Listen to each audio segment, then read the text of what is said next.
G'day, Doggies fans, all things Bulldogs. It's episode 20-something, 24. I think I said 24, 23 last week. Don't matter. It's just a number. But it's going to be a big one tonight. We've got the Bulldogs quiz. We've got some fans coming on. We've got Joeby here. Welcome, Joeby. How you going, brother? Good, mate. How are you? Oh, there's me microphone for a start. Welcome to everyone. Elaine's on the line. Now, Timmy's supposed to be coming on for the quiz, so I'm waiting for him to join. We've got G'day Macca, welcome, and Lucas. G'day Mick and Doggies fans.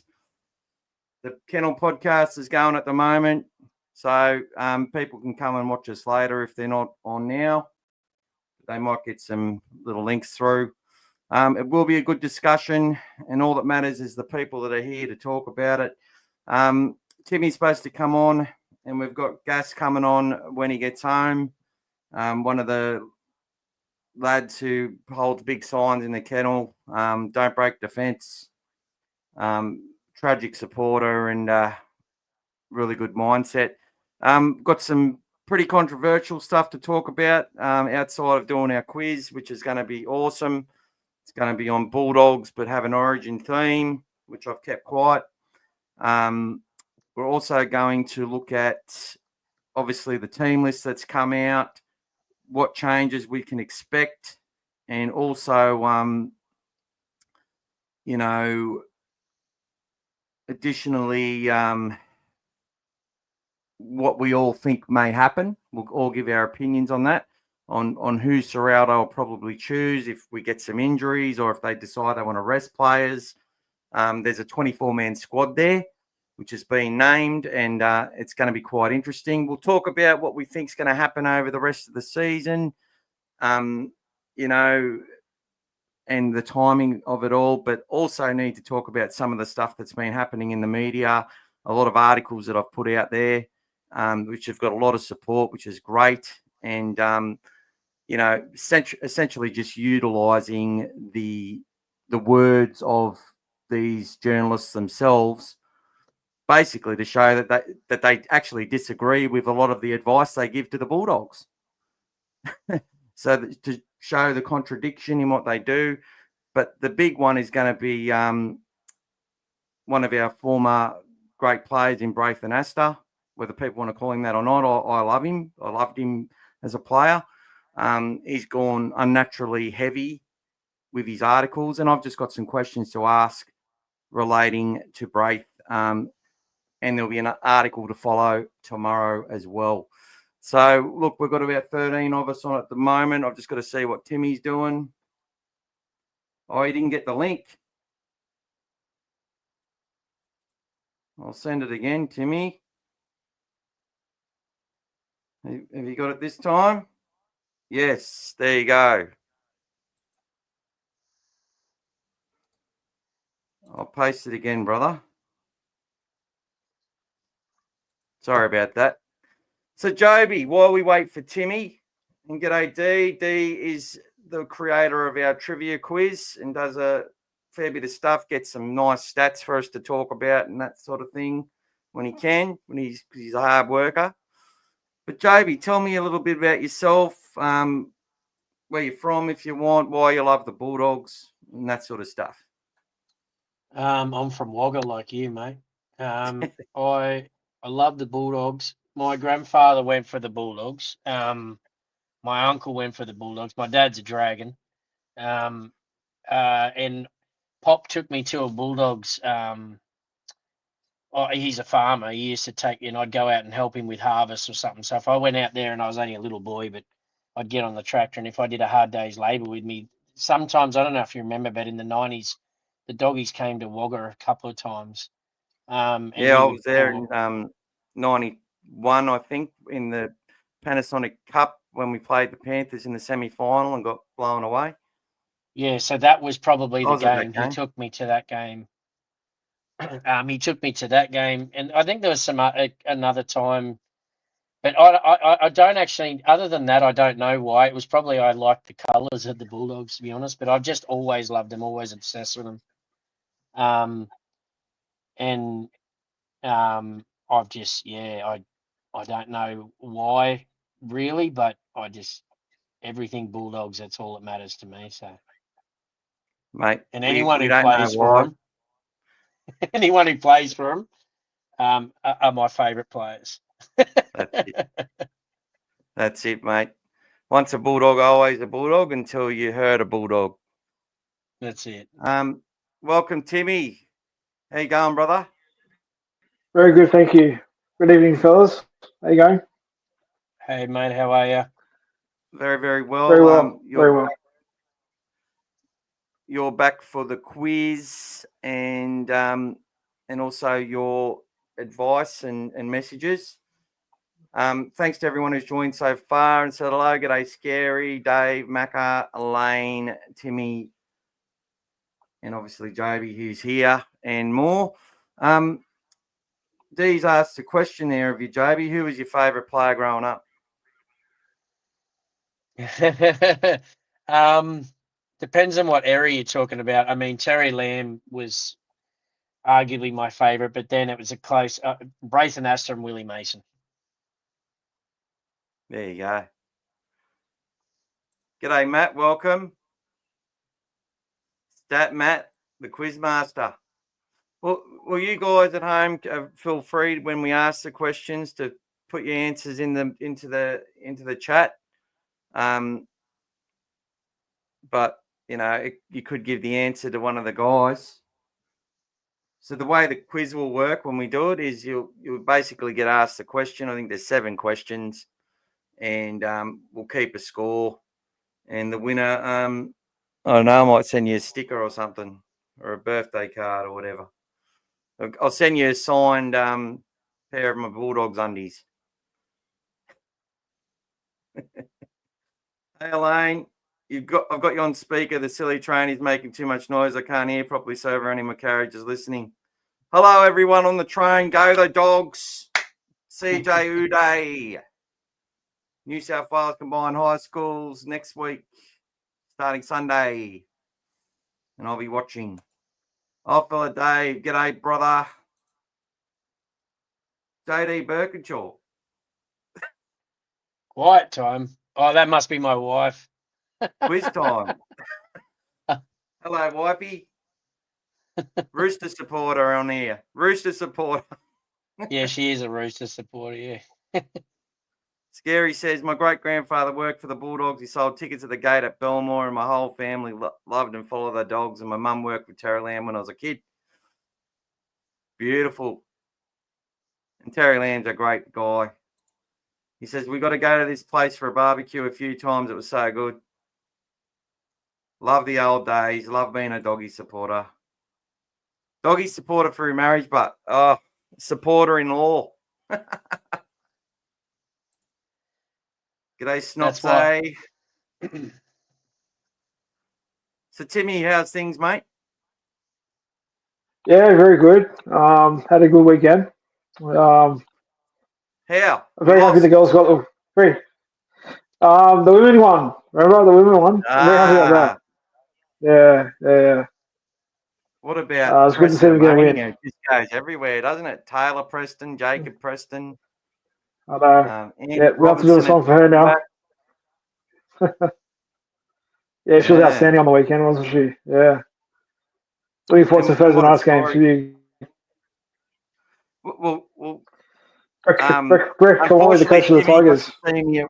Timmy got to see me at one of my weaker moments. I watched watching the first 5 minutes of the women's game and having no real expectation.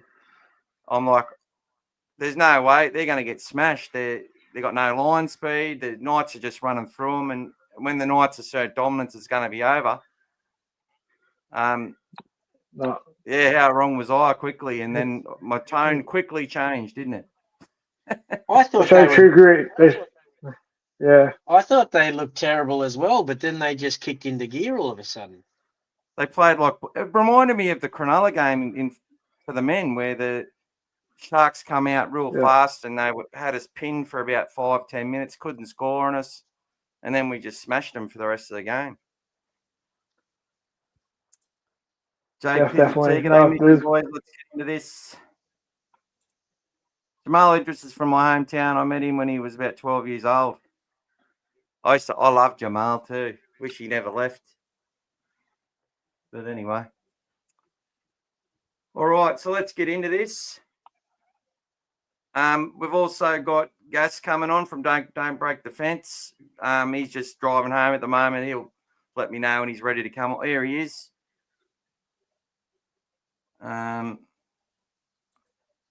He's listening as he drives, but he hasn't seen the link yet for when I get home. Okay. I'll post you another link, brother. See if that works. So a few technical issues. G'day, David. Welcome. What's up, Braith's ass? Well, we might find out actually tonight when we ask some questions.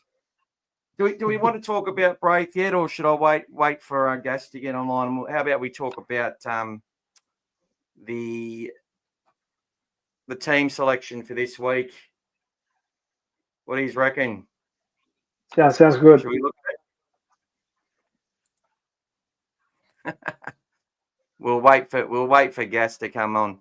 All right, let's have a look at it, guys. I just got to present it. Going to make us all look pretty small. Let's get this up.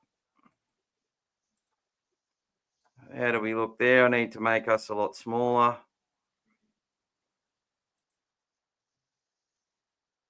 Oh, that doesn't work too well, does it?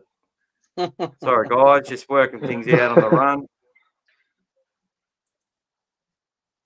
Oh, that's just me. Hello, everyone. Maybe this one will work better. There we go. And we'll leave Timmy behind the messenger. Don't bring the tone down by talking about Braith yet. Oh, the tone will be fine, brother.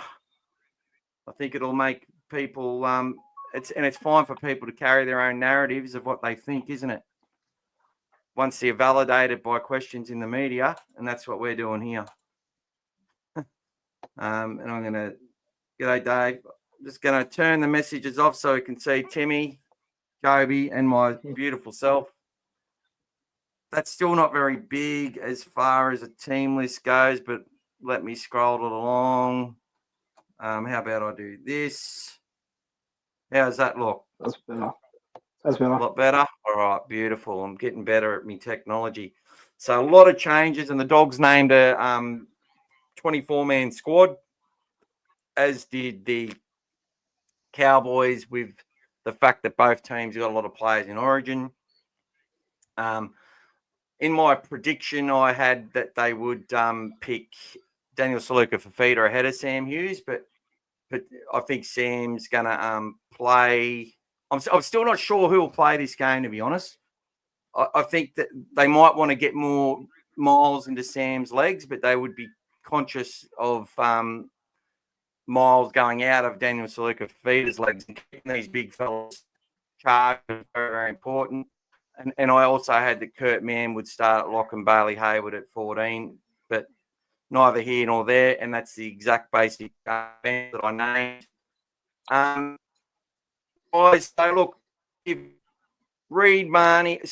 Kurt Mann, Stephen Crichton or Max King get injured or play a really tough long game, there's a chance that one or all of those may not play. Who comes into the side? What do you reckon, Joeby? If those players don't play, yeah. Well, if Critter doesn't play, I reckon. Well, Wilson's in the reserves, isn't he? Maybe they and he's actually named to play wing in his Cup. I thought he might actually keep that full back spot for a while, but we'll see what happens. Kraz will play because he's only 18th man, unless something happens to Toto at the last minute and he gets picked. But I would have thought Kraz will play, so I reckon Wilson might just put Kraz in the centres and then push Wilson onto the wings. What do you reckon, Timmy? You reckon that's right? I agree with that 100%. Yeah, I agree. I agree. Yeah, I was just going to say Montoya is a big loss. Montoya is a big loss at this time of year, but any time of year, I suppose. Injuries occur. Just think of the yardage that he brings out of the backfield. You said like that 1-2 punch with Kraz and Montoya has been good. We'll lose that. And Timmy and Joeby, I'll ask you the question.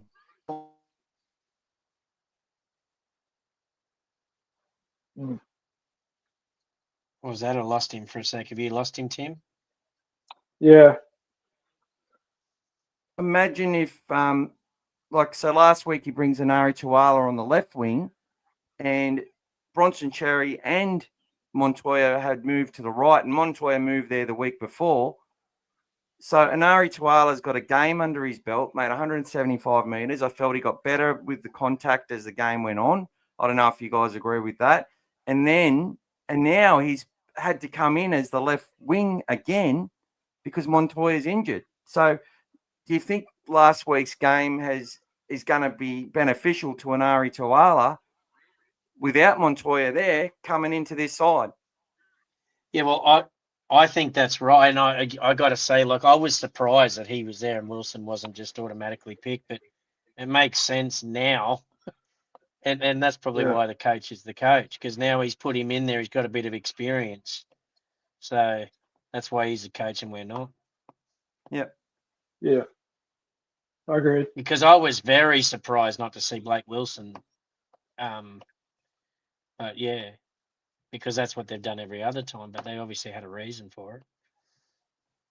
Well, I think it's about our depth, and it's just been proven in real time because, you get that miles into the legs of a depth player who's not one of your first 17, and one of your first 17 go down. We now get to bring Anari Tuala on the left wing as a replacement for Montoya, essentially, although he spent the last two on the right. And if Carraz isn't in that right wing, Wilson gets to come there where he's been all season. So it's just next man up still, but they're making sure that they spread that game time out amongst players that need that game time to benefit us as a team and as a club as we make this march towards the finals. I think it's just proven why they made those changes. Yeah. It's just solidified it, in my opinion. Look, Anari may not have a good game against the Cowboys, but it's all about getting time and getting those runs on the board. I'll just go to. So I think you've nailed that in one. What I'll do is. Maybe that's why they're. Question. Sorry. Lucas says, "Do you think we'll rest Crichton and King and Matt Kefe? He's said, I believe none of the Origin players will back up. Noel Wilson is on the extended bench. He said, I lost you. You're in and out, Mick. Okay. Sorry about that, guys. One surprise is our internet. Sometimes it can be the internet of the person watching, but yeah. So I was just going to say, Salmon's been. What's going to happen? Max King. I think that you probably have Harry Hayes start again. Yeah. Yeah. You think Harry Hayes will start for Max King, and who'll come in off the bench? I don't know about that because I don't know. I think I like Harry Hayes coming off the bench. I don't think he's. I felt he wasn't as effective when he started. I don't know what anyone else thought of that. He's definitely he's definitely not as effective, but there's this little thing in Ciraldo, and I'm a patterns person. Harry's been named at 15, which he's basically said you've put yourself ahead of Josh Curran, Harry. Probably with the mistakes Josh made last week. Yeah, okay. And that can happen because normally Josh would be in front of Harry Hayes there. And they usually don't pull a person, 15, 16, 17. Out of the 15 and 16, the first one to go out of them would be the 16. But, Josh so is this if they do, is this if they don't start Max King? Because you think they won't start Max King or? If he gets injured or if they decide he just needs to have a rest to make sure he's right for all these semi-final games we're going to play on the run home. Yeah. I would even say, you said last week that you're surprised that Hopboy wasn't selected.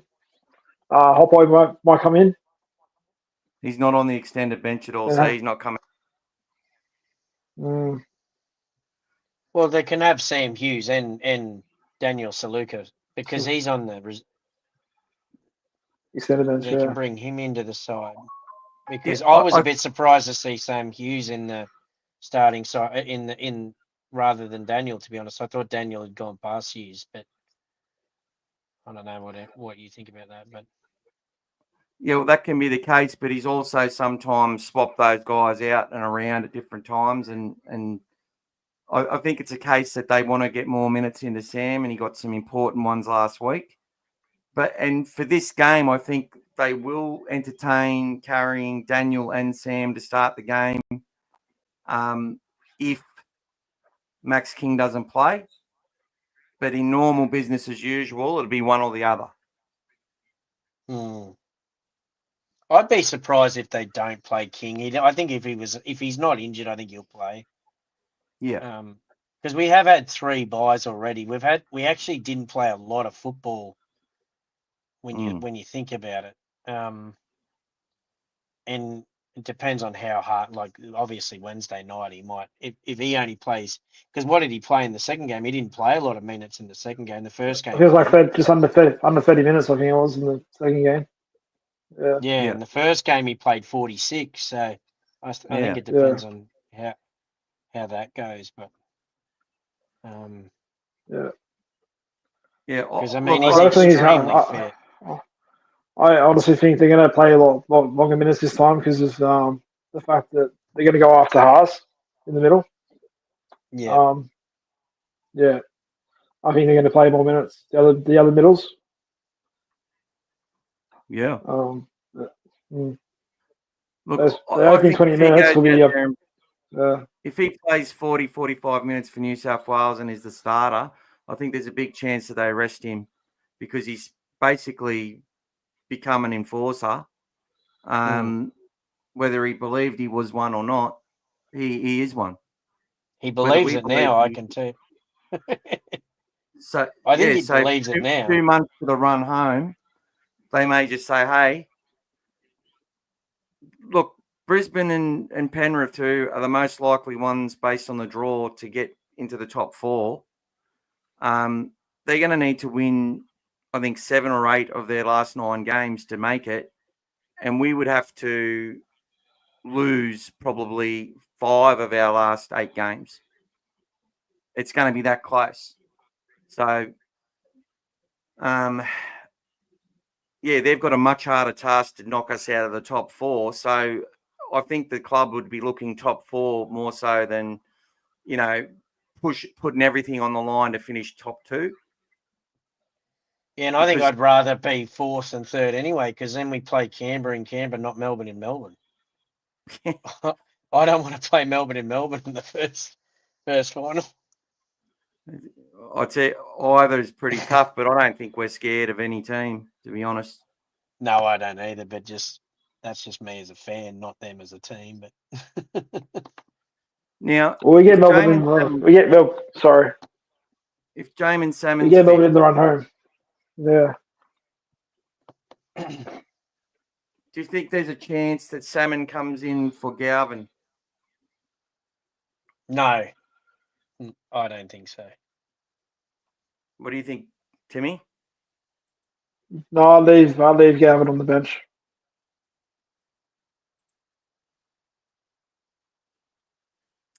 Carraz is playing next to Crichton Sam. Just letting you know. Answering a couple of questions, guys.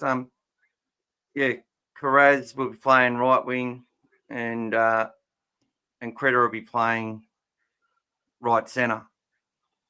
Cherry will go back to the left, and Anari Tuala will play left wing. Matt thinks DSF will go straight in for King if he's ruled out. Carraz is in the Origin team, Sam. Hayes wasn't as effective, but his first start was after that monster effort he put in for the Panthers game, coming on early for DSF. Yeah, 100%. And I felt the game against Souths, he was probably his softest game he's played for us, if you can have a soft game. But, and last week, people need to give the Broncos credit for their defence. They smashed our forwards as much as restricted their meters in the first half. They just handed us possession, and then we did the same back to them in the second half. I just think no one going to win the minor premiership. No, maybe. Don't think so. Hey, Paulie, we don't fear any team, but we are questioning rotating halves at the back end of the game. Salmon and Toops next week, apparently. Well, Salmon's on our bench, brother. He's on our extended bench. I was going to say Salmon could cover Kurt Mann if he needs to be rested. Yes, he could. All I was saying about Harry Hayes, I wasn't saying he didn't do a good job. I just mean that I think he's better when he's been Max King or Saluka and Safinas soften him up a little bit, because then he can use his footwork in the middle of the field and stuff. Whereas if he goes, takes the sting out of the game early. Using other players because he's only light. He's not a big guy. So yeah, I don't know. That's just how I thought about that. He's 190 centimeters, 102 kilos. So he's an edge back rower build, and he's playing in the middle, and he's putting his hand up to start to take the heat out of the game. But you're 100% right, Joeby and Timmy. He is just like Kurt Mann and Bailey Hayward, is way better coming in off the bench. And as soon as Salmon's right, he goes to 13. Bailey Hayward at 13 at the moment is all about getting time on the field when the heat of the game's on for his line speed in defence, which is the same role as the hooker, and for his progression in that role as well. Because starting and being a hooker, you are absolutely burning by – people don't understand how fucking fit players like Reid Marnie and Reece Robson are. Really, they just don't get it, how fit they are. They should. We've seen what they do, but the amount of criticism you hear on hookers is ridiculous. And Bailey Hayward is actually still got to develop that seasoning and resilience, and that's why they're doing this for Bailey. He's much more effective in that small lock roll coming on when the heat's out of the game, although our entire bench did nothing last week when they came on. But I agree with that. But don't we normally have Kurt Mann coming on in the second half? Because I like Kurt Mann coming off in the second half at lock. So he comes on usually after about 25 minutes and goes as hard as he can for about 30. Is what he's happened this year. Yeah, sorry, I didn't mean the second half. I meant he didn't, you know what I meant. He come off the bench, sorry, I meant to say. But Yeah. And he's much better in that role as well. And you're 100% right. Harry Hayes is a 15. He's much better than having to start him. 100%. So do you think they'll drop Galvin for Salmon, do you? This is what I've been saying all along, guys. I 100% believe when Salmon's fit, if they believe Salmon's fit, his online defensive work and communication and control when the heat's on is so important. And I've heard that quoted directly from people involved in training these people. And they're just the things we don't see. So he comes into 13, no doubt, when they feel he's up to it. They may have to work him into it a little bit. And I believe that Bailey Hayward reverts to 17 and Kurt Mann stays at 14. And then you've got Satili Tupanua, Harry Hayes and Josh Curran fighting for those next two spots. And Samuel Hughes and Daniel Saluka-Fafita fighting for the number 10 position. And that's how it works. If Kickow or Preston go down, they can bring Satili into that role. They can bring Harry into that role. They can bring Josh Curran into that role. They can bring Jamin Salmon into that role. There's just Luke Smith. They can bring him into that role if they have to, if we lose 100 players. This is why they've been working on this whole bloody team the whole season. Some of it forced, some of it planned. And it's why I have complete faith that it'll come down to that they will make a call on Toby or Lachlan, as we get closer to the semi-finals. And in my opinion, I think they're more likely to go with the seasoned, more cohesive option, which is Toby Sexton at this point. But if Toby or Matt Burton go down, every minute that Lachlan Galvin has played is absolutely essential if he's to come into that team and contribute to us, carrying on our way and trying to make it to a prelim or to a grand final. What's your thoughts? I agree with everything you said, but I think that rotation with Salmon was before they got Galvin. I just think that I don't know whether they feel that our defense is good enough without him and they need the attack of Galvin as an X factor. That's the only question on that. I don't necessarily say that I'm right there, but maybe because I think Salmon automatically would have come back in, but I just wonder if, unless, like you say, so what you think they'll just put Galvin back to New South Wales Cup for a little bit? I think he'll go in and out, to be honest. I think he'll go to 19th and 80th man. He's fit as a... Look, this has come from the club, right? He has basically not got one bruise on him. He is absolutely... His healing rate is amazing. He's still got teenager blood, is what they call it. He's got no muscle on him. He's a string bean. Played on the edge as a kid, played at halfback, played at 5'8", played at fullback, played wherever he fucking wanted to. And this kid, they can take him out for 3 weeks, bring him on, and he's still going to effortlessly go from the left to the right of the field and run around and swing around. But if you've just been watching Galvin, you talked about his game against West and the Broncos, and we were having a chat and how good he was that day, and I have to agree. But just even watching him last week and against South, just watching him get involved, taking hit-ups out of the 6, just trying to get into the game and just trying hard. Yes, it's going to produce mistakes. Yes, it's going to overplay its hand. Yes, it might stall us at different points where we'll have to defend errors or whatever. But as far as fitness goes and that sort of thing, it won't hurt him to be taken out of the team and explain that, listen, we're playing semis. It's important we keep you there. And look, Jonathan Thurston had the same role through that 2004 season. I know he had pre-seasons with us and that sort of stuff, but they said he was too small even then. Worked on his defence, got better and better. Had to come in, was instrumental in a couple of wins on the run home, then had to play in the grand final off the bench, when Steve Price went down. This is the sort of... I swear that's what they've got in their minds, that sort of cohesion to have that kid there and to make sure he's got those miles in his legs. For people to sit there and say it's in his contract, for some people it's like, no, he's too good. They're not going to drop him because in their mind he's too good and they know how good he is. And I'm not going to argue with that. I'm going to wait and see if that's right or wrong. Doesn't really matter. There'll be no I told you so.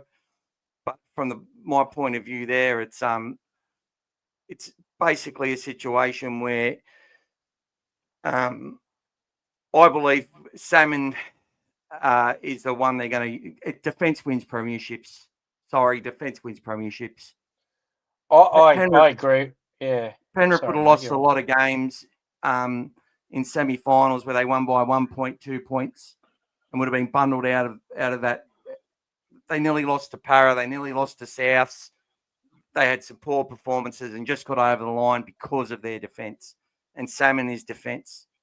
And he will take precedence, in my opinion. Whether they say, look, Bailey, you dropped. Toby, you dropped. Reed, you dropped. I don't know. I don't think that'll happen, and I'm not going to put that out there too heavily, but I think Galvin will be quite aware of his role and be quite on board and happy about it to be just a part of whatever the coaches and that want to do moving forward. And I think they've got their plan and they know what they want to do already. This isn't some schmozzle like the journalists make out that Ciraldos sitting there chewing his fingernails saying, oh, do I do this or do that? No, he'll sit there and play the game with the media and say, yeah, we thought that actually he might be able to help us. No, he was going to play him as soon as he got him. He knew exactly what he was doing. As soon as he come in, yes, it would have changed the plans around a little bit, but he just would have went, bang, this is what we're going to do. And we're going to have, they do have plan A all the way to plan Z. But I think I think that Penrith game, he was always going to bring him on early. In the first game, he was always going to bring him on at that point. The team might not have known it, but he knew. There's just a couple of comments I've heard from Ciraldos recently, and it seems to me, and this is what I wanted to ask you about this before. It seems to me, I think they feel like they need to get their attack to go to another level, because our defense is obviously is better than anyone's, or as good as anyone's anyway. But our attack isn't. Our attack isn't like. I think sometimes we're a bit one-dimensional with our attack, particularly inside our 20. And I don't know whether that's why they've wanted Galvin so early. Yep, that's my only question. No, that's a fair question, and it could be along the right path. It definitely could be. Oh, here's Gas. So let's bring Gas on.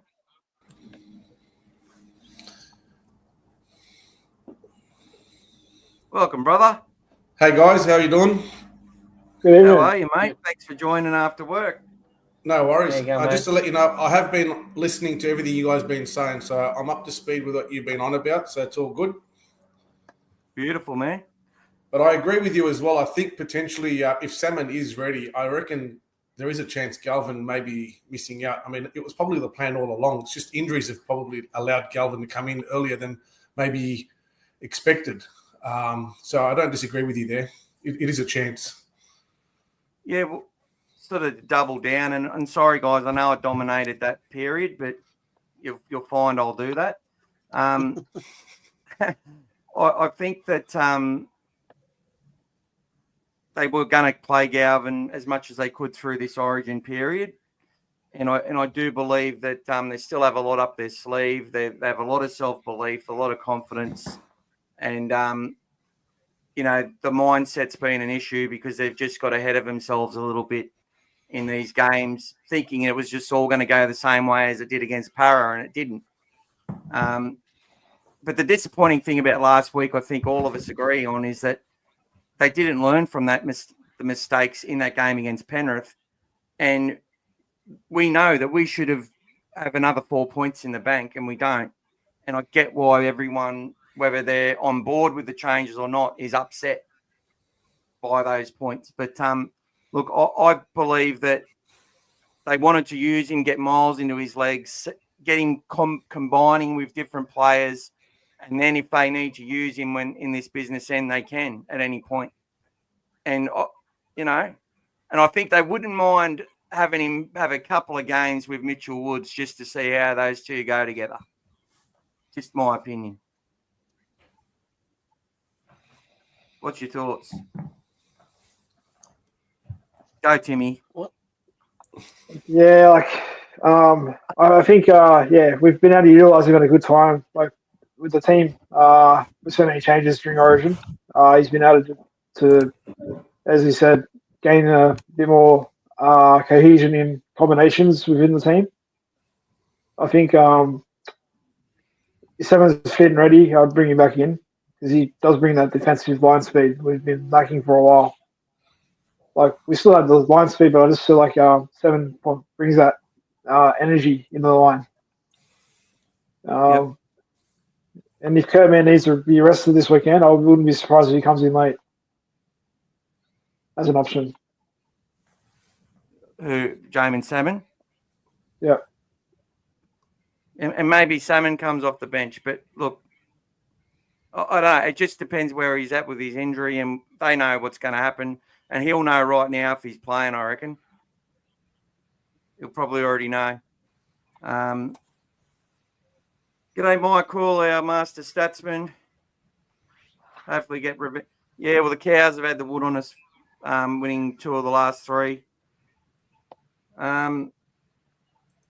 Just going through some of the comments, guys. As much as it's as much about the senior players in the team questioning why are we shuffling spine positions around.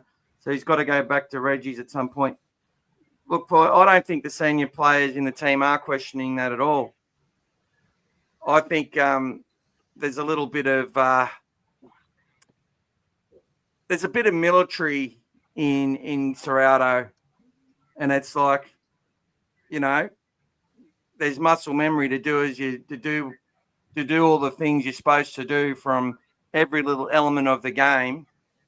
The small things, the way you turn in and out. We've heard all the players talk about it. So if we say come off, you come off now, and you know, and follow directions. Like, I don't think it's communicated that way, but I think they're all on that page for that. But I can understand Reid Marnie being upset when he was pulled off for 55 minutes because he was playing well. It was against his old team, which he hadn't ever had a good game against them. That always got at him and you know, and hustled him and annoyed him. And, you know, and he's probably wanting to play well to impress his new club, which, you know, and then there's a thing, he's been taken off the field. You know, he might have been thinking there would have been a perception that he wasn't good enough or playing bad or something. Like, who knows? I'm just speculating, but these are all thoughts that players have. Amir says going to be a fast track up there. We might see some ball movement. And Doggy71, who's just joined the channel, thank you so much, Doggies. Thoughts on getting rid of Sexton now? He's only had 6 tries this all year. Bite the bullet now and let him get his game on before the finals. No, the coach knows what's going to happen, brother. And my opinion is that he plays a different sort of role. Galvin had a more hands-on sort of experience at the Tigers with less link men than what the Bulldogs have. Now Locke's probably touched the ball as much as our number 6, so it's something like that. For Toby, though, I think it's all about him being able to break the line and run short sides and that sort of stuff. And we haven't seen enough of that or enough execution of that, which is probably why there's which NRL club signed him. I don't know. You know what I mean? Give me some thoughts there, Gas. What have you been thinking about the team and the changes and stuff that we're talking about? I think there's a few options there. Like you said, I think potentially Tawala's probably going to stay on, I reckon. Kiraz, like you said there, unless there's an injury and he comes in or an 18th man, protocol is activated, he'll definitely be in there. But I thought actually Cherry last week played probably, I thought, one of his better games, especially in attack. He was one of our most dominant players. So obviously putting him back on the left-hand side there, where he's good. But he did have a very good game. I mean, watching it live last week, he ate up the meters every time he ran the ball. I mean, defensively towards the end there, yes, that's where they got a bit found out. But up until that point, once the momentum started, it was just like what we did to Canberra. Once the momentum starts, you just can't stop it sometimes. It was just inevitable. But the other changes potentially depends on how many minutes Max Kings plays. I mean, if he ends up playing last time in the second game, they were chasing points. So they kind of changed their whole game plan, chasing points, trying to win the game. That wasn't going to be probably the way they were going to play Max King, but the situation of the match dictated that. Yes. I think that will sort of the same thing will happen in this game tomorrow night. The situation of the game will dictate who's on there and who's not, whether it's Kurt Mann playing more minutes or King. Obviously, Critter will play, the 80 as long as he's fit, but the other guys around that will be, situational depending on the match, because they're both going to be coming on and off depending on how long. So those will be factors that will be how many minutes they play, how fresh they are. Do we send them up to North Queensland? Because it's not just you're playing at home. You still have to go through the effort of packing them up and sending them up a couple of days later. So there's a bit involved. So at the moment, if I was the coach, I'd be resting all 3 of them at the moment. But if they end up playing less minutes, then you have to play around that. That's sort of the first one. Salmon's another one, like you said. If he's fit, then I definitely would. And if he's up to it, like you said, if he knows he's playing, then I would definitely have him in the team. He does offer a different type of stability in the team. I like to see Hayward coming on as a bit more of an X factor, same as what he's done in the past. When he's starting, sometimes he doesn't have that same impact as when he's on there in that position. So it does sort of help that aspect as well. And the other thing is Blake Wilson. If Critter doesn't play, then he potentially will come in as well. You don't want to make too many changes, especially for. Yeah. Look, I really think this is a must-win game for us. I mean, yes, we're still, solid in where we are. Yeah, I don't think they're really chasing one premiership. It's not. It's all about, for now, the Bulldogs, all about building for the finals. That's all they're trying to do. Ciraldos' whole game plan, everything he does, everything he's trying to do, is all about building into the finals, having the right combinations, mixing them up, checking this player, checking that player. Everything they do is giving everyone the option. So when they come to the finals, they're ready. What they showed you against Penrith was that they're good enough and they're able to play that style of game. All they didn't do against Penrith was continue the grind all the way to the end and lock up that game and then completely take it away from them. They started to try to say, oh, you know what, let's play a bit of footy. Let's get a bit of attacking. Let's bring on Galvin early. They didn't need to do that. Maybe in a situation of a semi-final game, they might not do that, but they showed that when they want to lock horns with someone and play that style, they really look good. I mean, that game was intriguing. Sitting on the edge of your seat watching it, it was a great spectacle. But look at how many mistakes we made towards the end of that game, and we still held on, and we really only switched back on again. Like Mick said, it took us 15 minutes to get back into that final groove, and then that last 5 minutes, we almost got them. In a way, I'm actually happy that we didn't get the result at the end, because sometimes you take away, you win that kind of game, you feel like you've done everything. What's it? We beat Penrith. We scored in the last minute. Now they're going to stay hungry. They're going to stay hungry. But the Brisbane game was definitely something that was a result of the Penrith game as well. That really took a lot out of them, that game. And obviously missing 4 of your superstars in the team. I know they were missing players as well, but for us, they're an integral part of our team. They're our leaders in the team. That did make a difference. So when that game got tight at the end, we really didn't earn the right in that last 20 minutes yet to start playing that expansive style of footy. And look what Galvin and what the guys were doing, that's fine, but we didn't earn that right. The 18-0 we got was a sort of a backdoor 18-0. 2 of the tries were sort of loose tries other than the one from the scrum. And then Brisbane was defending so well. We just needed to grind for another 5 or 10 minutes. That game was done. We didn't do that.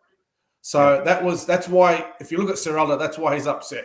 It's more about the fact that we didn't play our game plan that he had worked with them. They tried to just get a bit more, okay, now let's put a score on these guys and hit 30, which we haven't really done all year. We haven't put those teams away. We keep letting teams come in, those back end of the games. We haven't done that. So that's where the challenge is for us and Melbourne can do it. All those teams, when they decide to do it, they'll put teams away. But at this point of the year, it's building towards the finals. And I think we're on the right track.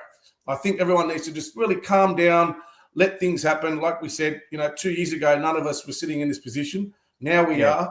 We need to just appreciate that it's a stage that they're going to, and their ultimate goal is only one thing, is to win the premiership. We might think it's just to make the top 4 or that's a pass mark for us. Yes, but their ultimate goal is to win. And how they're going about that now, while they've got the opportunity, while Marnie's still there, Sexton's there, they've got the team, they're going to try to do everything they can to get that result. That's what I think. Yep. Beautiful, mate. I agree with everything you said. Well said. 100% well said.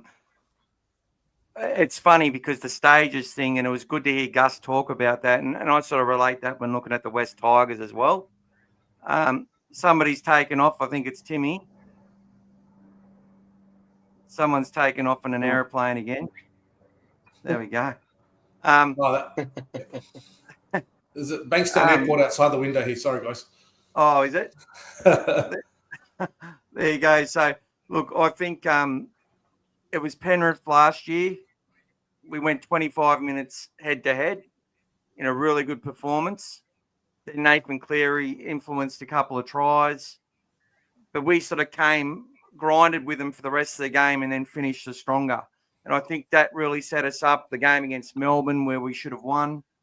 And then we go forward to this year, and that's probably the first game where we go, okay, they're still the benchmark. They've got generational players. Their spine was all there. Mitch Kenny was there, and they know how good he is. When he's there and that spine's there, they go well.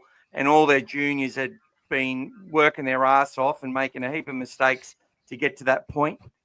And as you said, it was just like, we know we can go there and beat them. And I actually said in the podcast, in the title, sometimes you win when you lose. And I think losing that game was more of a win for us. I know some people will say that's bullshit. I don't believe that to be the case. I think we win that game, it could come back to bite us later in the finals. And remember, Melbourne beat the Panthers twice last year on the way to the finals. They never look like winning that grand final, in my opinion. Penrith had them covered the whole game. And our team and our coach is so smart, has coached all these generational players, is producing origin players out of nowhere to play in our team, who are so instrumental to the rest of the side, as you said. And for that, they know that we're not near where we need to be in order to win those semi-finals matches. And people say our draw is tough on the way home. It is tough, but I wouldn't want it any other way. They need to build into that final series and know exactly what they're got to do when they get there. And however they get there and wherever they land, that'll be where they land. But it's all about trying to win the premiership and competing with the likes of Penrith and Melbourne, who have spines that are worth, 3 times or at least double what our spine's worth.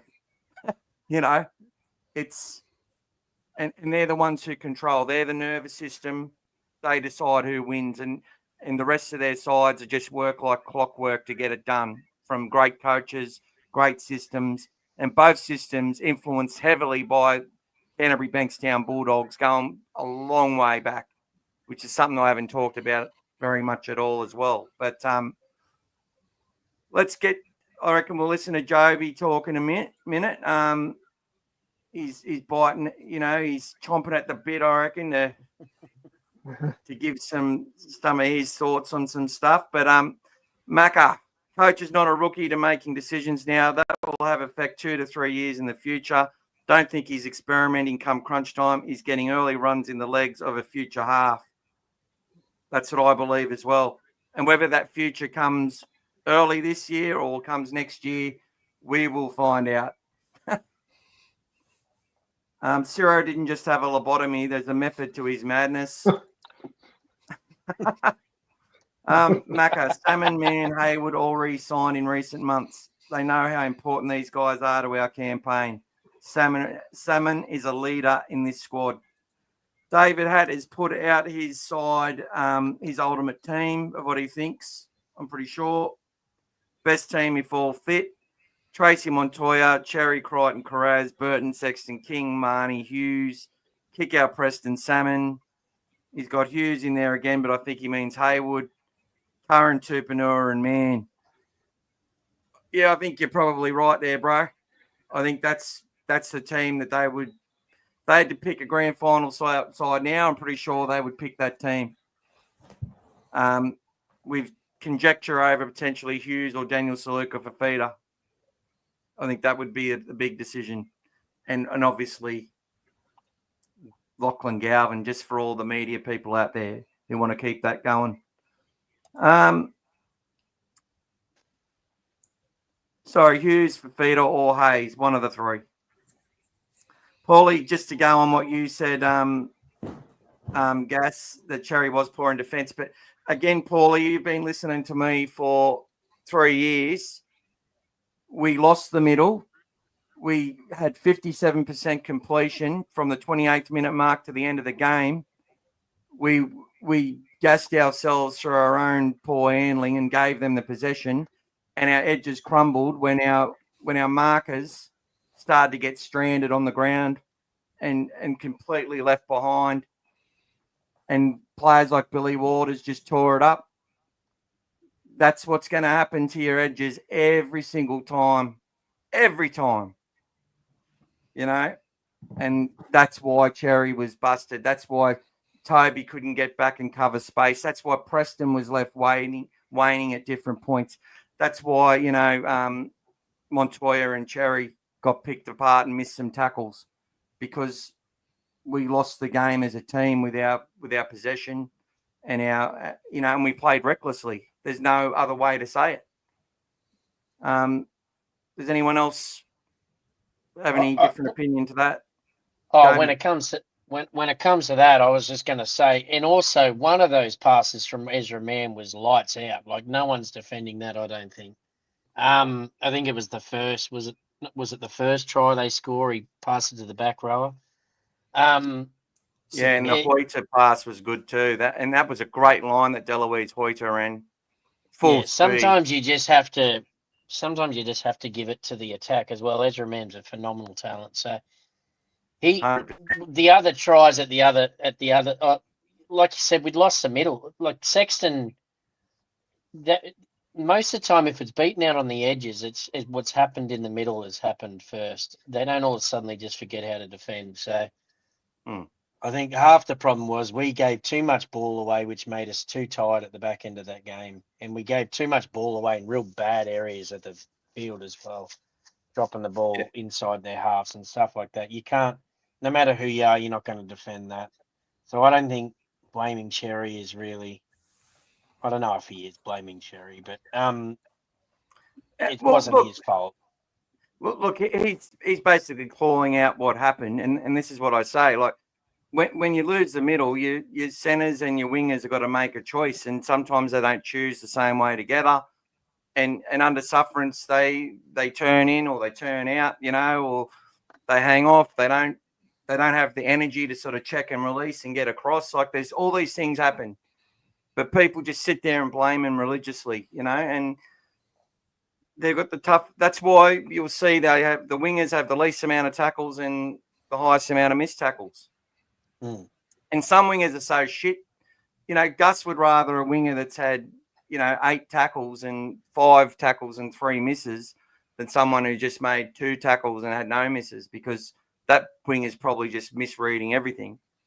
You know? And if it's a misread, it doesn't count as a missed tackle if you don't get a hand on them. Thing is with the centres too, it's the hardest spot to defend. So they're left out on their own so much. When you listen to anyone talk about the defence, your centres, there's so much space out there. So if they make even a slight decision that's wrong, then it's going to make it look really bad. So I'm pretty forgiving when it comes to centres and wingers. The damage is already done way before it gets there. That's why. Yeah. So usually they've got 3 on 2, 4 on 3, or 2 on 1, and you have to make a decision. And everyone said, oh, he went for the intercept, or he came in for the big tackle. It's a hard position, that wing position, because sometimes you're also sliding back. I played a lot of wing. You cover back as well, so you're hanging back. Then you got to push up again. You got to come back. You got to cover that little chip kick or that break or something as well. You got to help your fullback. So you got to make some decisions sometimes, and those the good wingers. But it's all about that effort. And I think one thing, if you look at our team this year, the only time we've really had a score put against us is in that first half against Brisbane when Crichton was there. That's it. And that was an anomaly game. That was, if you write it off. But every other game that we've had a score, anything, Critter wasn't there. Wasn't there against the Dolphins. Wasn't there. So he is an integral part of what we do. And when he locks up that side, everyone else can work around it. I mean, you know, Cherry's first time on the right-hand side in this season. And yes, he just subconsciously would have maybe turned the wrong way, even sometimes, because that's where he normally turns, just the way he plays on the other side. It's just an instinct thing without even thinking. Yep. So that could have happened even without, because, you know, he's trusting the guy outside him or inside him. But I don't think, like you said, it was done in the middle. It was all done way before it reached them. And it was just a matter of that momentum that was just coming. It was like, if you remember, Critter running with the ball in one hand. Once it comes, it comes. That's it. You can't stop it. They were 20-0. Yeah. We look like we're going to have 60 put against us against Canberra. When they start coming in that last 20 minutes, you could just see it. Even sitting there, you're just watching it, you're thinking, how are you going to stop this? And then when you haven't got your leaders there, when you haven't got that control, you can't fight your way out of it sometimes. The guys, they tried, but it wasn't enough. That's it. So as heartbreaking as it was, and it took us a few days, and some of us are still getting over it. I haven't rewatched it yet. I can't get myself to do it yet. But you still have to just accept it and say, okay, I'd rather that happens now than it happens, in the semi-finals or down the track. That learn from it and move on. Well, and that's the thing that Paulie was saying as well. Like he sort of said that and he's called out what's happened, but then he's talking about like this is all part of the plan as well. So he understands why it was. If we didn't play to our game plan, we were going to be exposed with the changes. You know what I mean? It was going to get clunkier. There was going to be under sufferance. Cherry was going to muscle memory was going to turn him the other way. Montoya even would still have residual effects from playing left all season. But if we stick to our game plan and keep grinding, that just doesn't happen. Yes. And while they're learning those other roles for contingency purposes in big games when we must win, is what it's all about. And Subby or Paulie, as I call him, he says reserve grades sometimes swaps players around for no reason, but there's a reason. In the Magpies game before the King's birthday game, we had 4 fullbacks in that game that day, and there was no injuries. So there was Taff, there was Wilson, there was who else was there? Jaden Sewer played fullback. He was actually named there, and he spent a bit of time there. And someone else played fullback for a little bit. So it's they're actually got specific ideals in mind with different games, and it sometimes costs us points and in New South Wales Cup, it costs us games. Like they want to keep cohesion, they want to keep motivation and keep people fighting for stuff. But the whole intent is to have people timed and tuned to the minute to reach their individual goals so they can be part of the club's goals. And that's what it's all about. And that's why all these players are worth so much more money because they've come to the Dogs. And a lot of who's finding it hard to get a job out of when they leave Canterbury now? Who's finding it hard? They're all getting clubs since Ciraldo come. Before that, they were all getting nothing. Yeah. Did you see Caraz was talking about in an interview about the fact that Critter said to make sure that you can play left and right side. And if you actually look at the Panthers, Crichton played left and right, and so did Bizza. So the Panthers often swap their left and right wingers. Neither of those guys, both those guys will play on both sides of the field. So I think that's what Bulldogs are doing, just making sure they can play both sides of the field. Well, it makes it a more investable commodity. Yeah, and they want to play Origin anywhere, left or right, doesn't matter. We need. Oh yeah, I can do that, no problem. Well, Cherry plays right coming through. That's probably why Caraz was marking against Toto in the Penrith game, because they wanted someone. They wanted to try something. He had a plan. He had an idea of what he wanted to do. So that's why he swapped them around there as well. But if you're defending against Toto and his game was still solid, but it was limited to what he usually can do, Caraz is a better option against him than Montoya. So I wasn't against it when I saw it. Yeah, and he was just sensational. You could tell that he wasn't himself out of yardage because he goes better than that. We were getting lower in the contact though, like we've done our homework, but he was absolutely sensational. They don't win that game without Brian Toto. Yeah, in the air especially, he took a few great catches and that, and shut us down a few times. Yeah, he played very well, even on one leg really when he had to strap his knee up. So yeah, it was it was an all round great game. Like it was a good performance. Like what low scoring games sometimes they are the best games. But on the Galvin thing that everyone was like, I still don't believe that we've bought Galvin for what we're doing with him this year. We're just using him because it just eventuated that way. Injuries, whatever. Galvin's the player that we're buying for what he's going to become in the next year, 2 years, 3 years, whatever. That's what the vision is with a player like that. So if everyone's looking at Galvin now and saying he hasn't even had one preseason, he probably needs to put a few kilos on. I can see him becoming someone like a Brad Fittler that, you know, came in as a 16-year-old skinny kid and then developed and then became that player that he became, that sensational player. Whether he'll ever be that good, who knows? But there's a plan with Galvin, and it's just opportunistic now that he's there. He's not the saviour, and he's not there to replace Sexton right now. Sexton, will, if everything goes well, Sexton will play all the way to the grand final, hopefully. That's how it's supposed to be. That's not – Galvin's not there to swap him over or take – that's not how it's supposed to be. They're only using him now to see what he's capable of, what he's doing, and this origin period happened to be when he came. We had players in and out. We've got injuries, and he's in the team. That's it. If you got the full team in there, just like that team that was just across the screen there, he's not in the team. And then I still don't see him being there unless we have to, and that's the last option that we've got. Or we cop a few injuries in the halves, like Mick said earlier on the previous one. You know, you lose a Sexton, you lose Birdo or something, then you've earned the right to say, you know what? Okay, he's played, he knows what to do. You slot him in. You're not gambling it at the wrong end of the season when it matters the most. So Galvin, once he's got a preseason on his belt, then we'll see the real Galvin come out for us. Interesting enough, watching the Dolphins the last 2 years when it became desperate for them to win games because they still were trying to make the finals. They actually pulled Isaiah Katoa out of their team. There you go. People forget that. He's hardly ever injured, which is one of his strong points. Wayne Bennett sometimes had him start games and he didn't even touch the ball for 20 minutes. They've developed that kid so well to be what he is in the third year. And then he's taken all the elements of what he's learnt.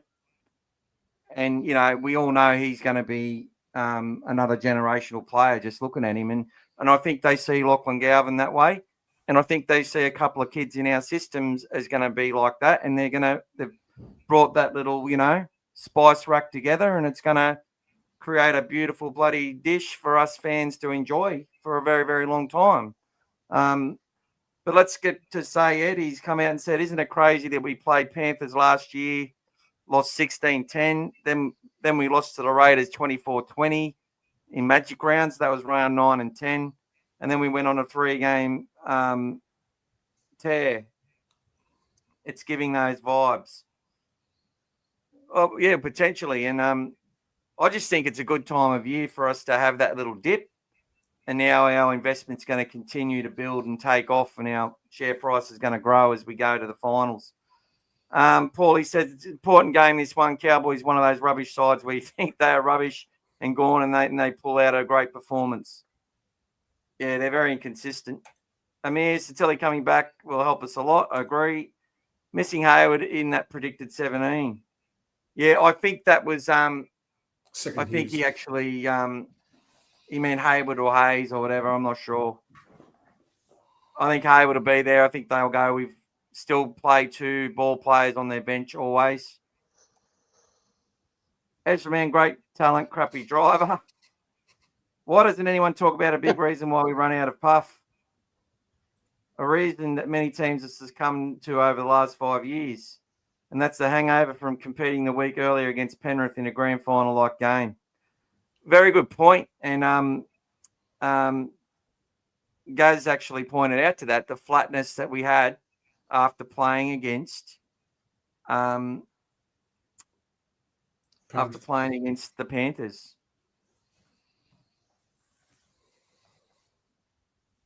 It was quicker than an Origin game, Matt.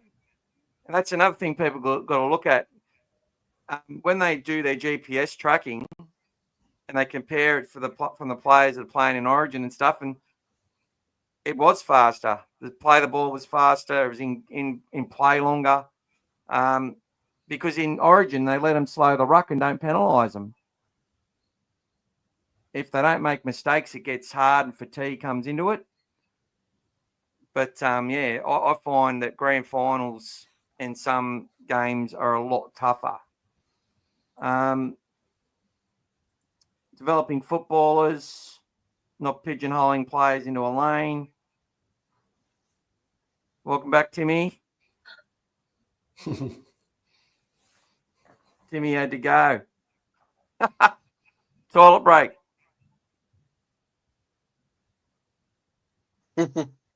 I've got to unmute you, buddy.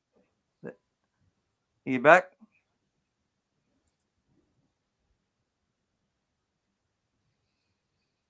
You need to unmute your mic, brother. Yeah, all good. All good. All right, there we go. So Ed said that game we lost to Raiders after Panthers was also error-riddled. Good to get out of the system now, not that last couple of weeks like last year. Yeah, a lot of those Magic Round Canberra games were absolutely disgraceful performances, and we somehow lost by 4 points in most of them. And I got to watch them all live, which was fun. And then none of our players would come and say hello after the game, except for like Kyle Flanagan, Paul Vaughan. The Fox would always come. No one else. Bit sad, but anyway. Usually the first game on a Friday, they've got to get off the field. I get it. And they don't feel like it when they lose. But bit sad for the Brisbane fans. Just a negative thing to throw out there. All right, let's do this quiz, shall we? He's up for it, guys, or what? Yeah, right. Before we talk about Braith Anasta, let's do the quiz. Or do you want to talk about Braith first? You're the boss, mate. Whatever you want. Just give me 30 seconds. I'll be back in 30 seconds. You can start it, and I'll be back in a sec. All right, I'll see you in 30 seconds. So I won't do the quiz. Chat for a bit more. And I think I can hear myself coming through Joeby's mic.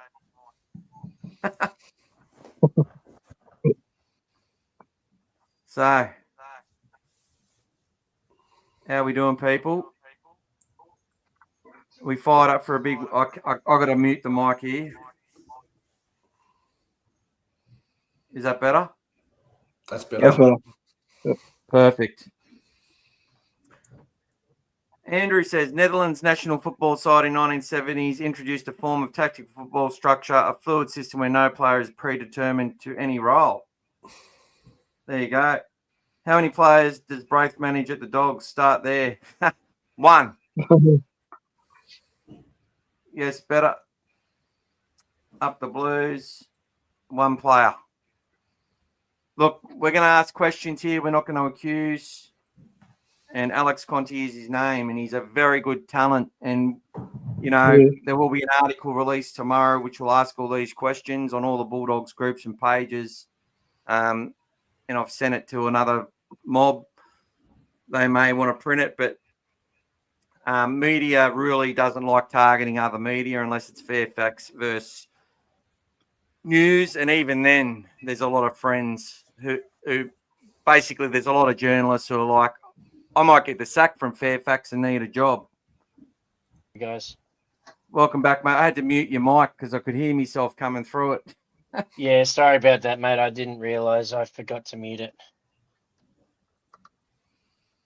I like what Mac has said. Anyone could play attack, midfield, or defence when need be. Interesting to know if Ciro has any thoughts on that form of structure. It is very similar.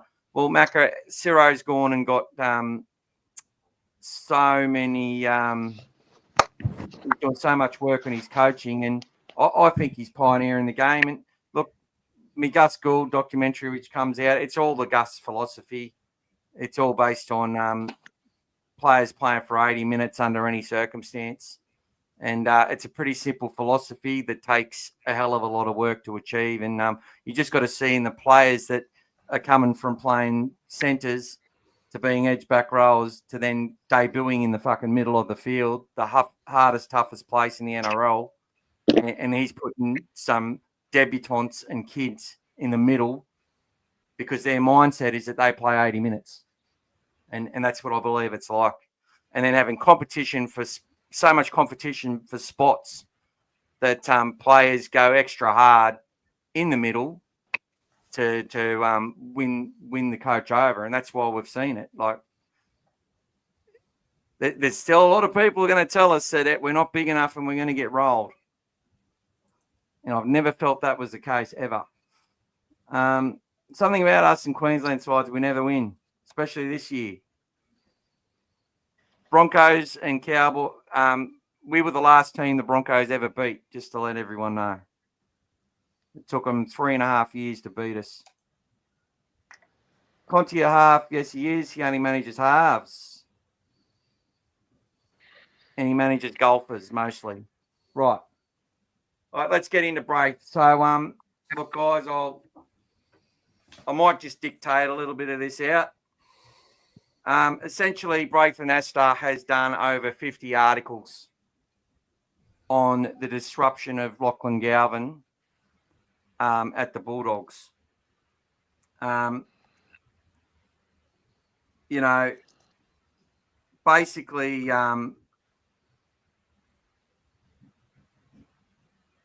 in his role as Fox League commentator, former Bulldog great, the fact that he is, you know, he's someone who doesn't mince his words, quoting one of my mates.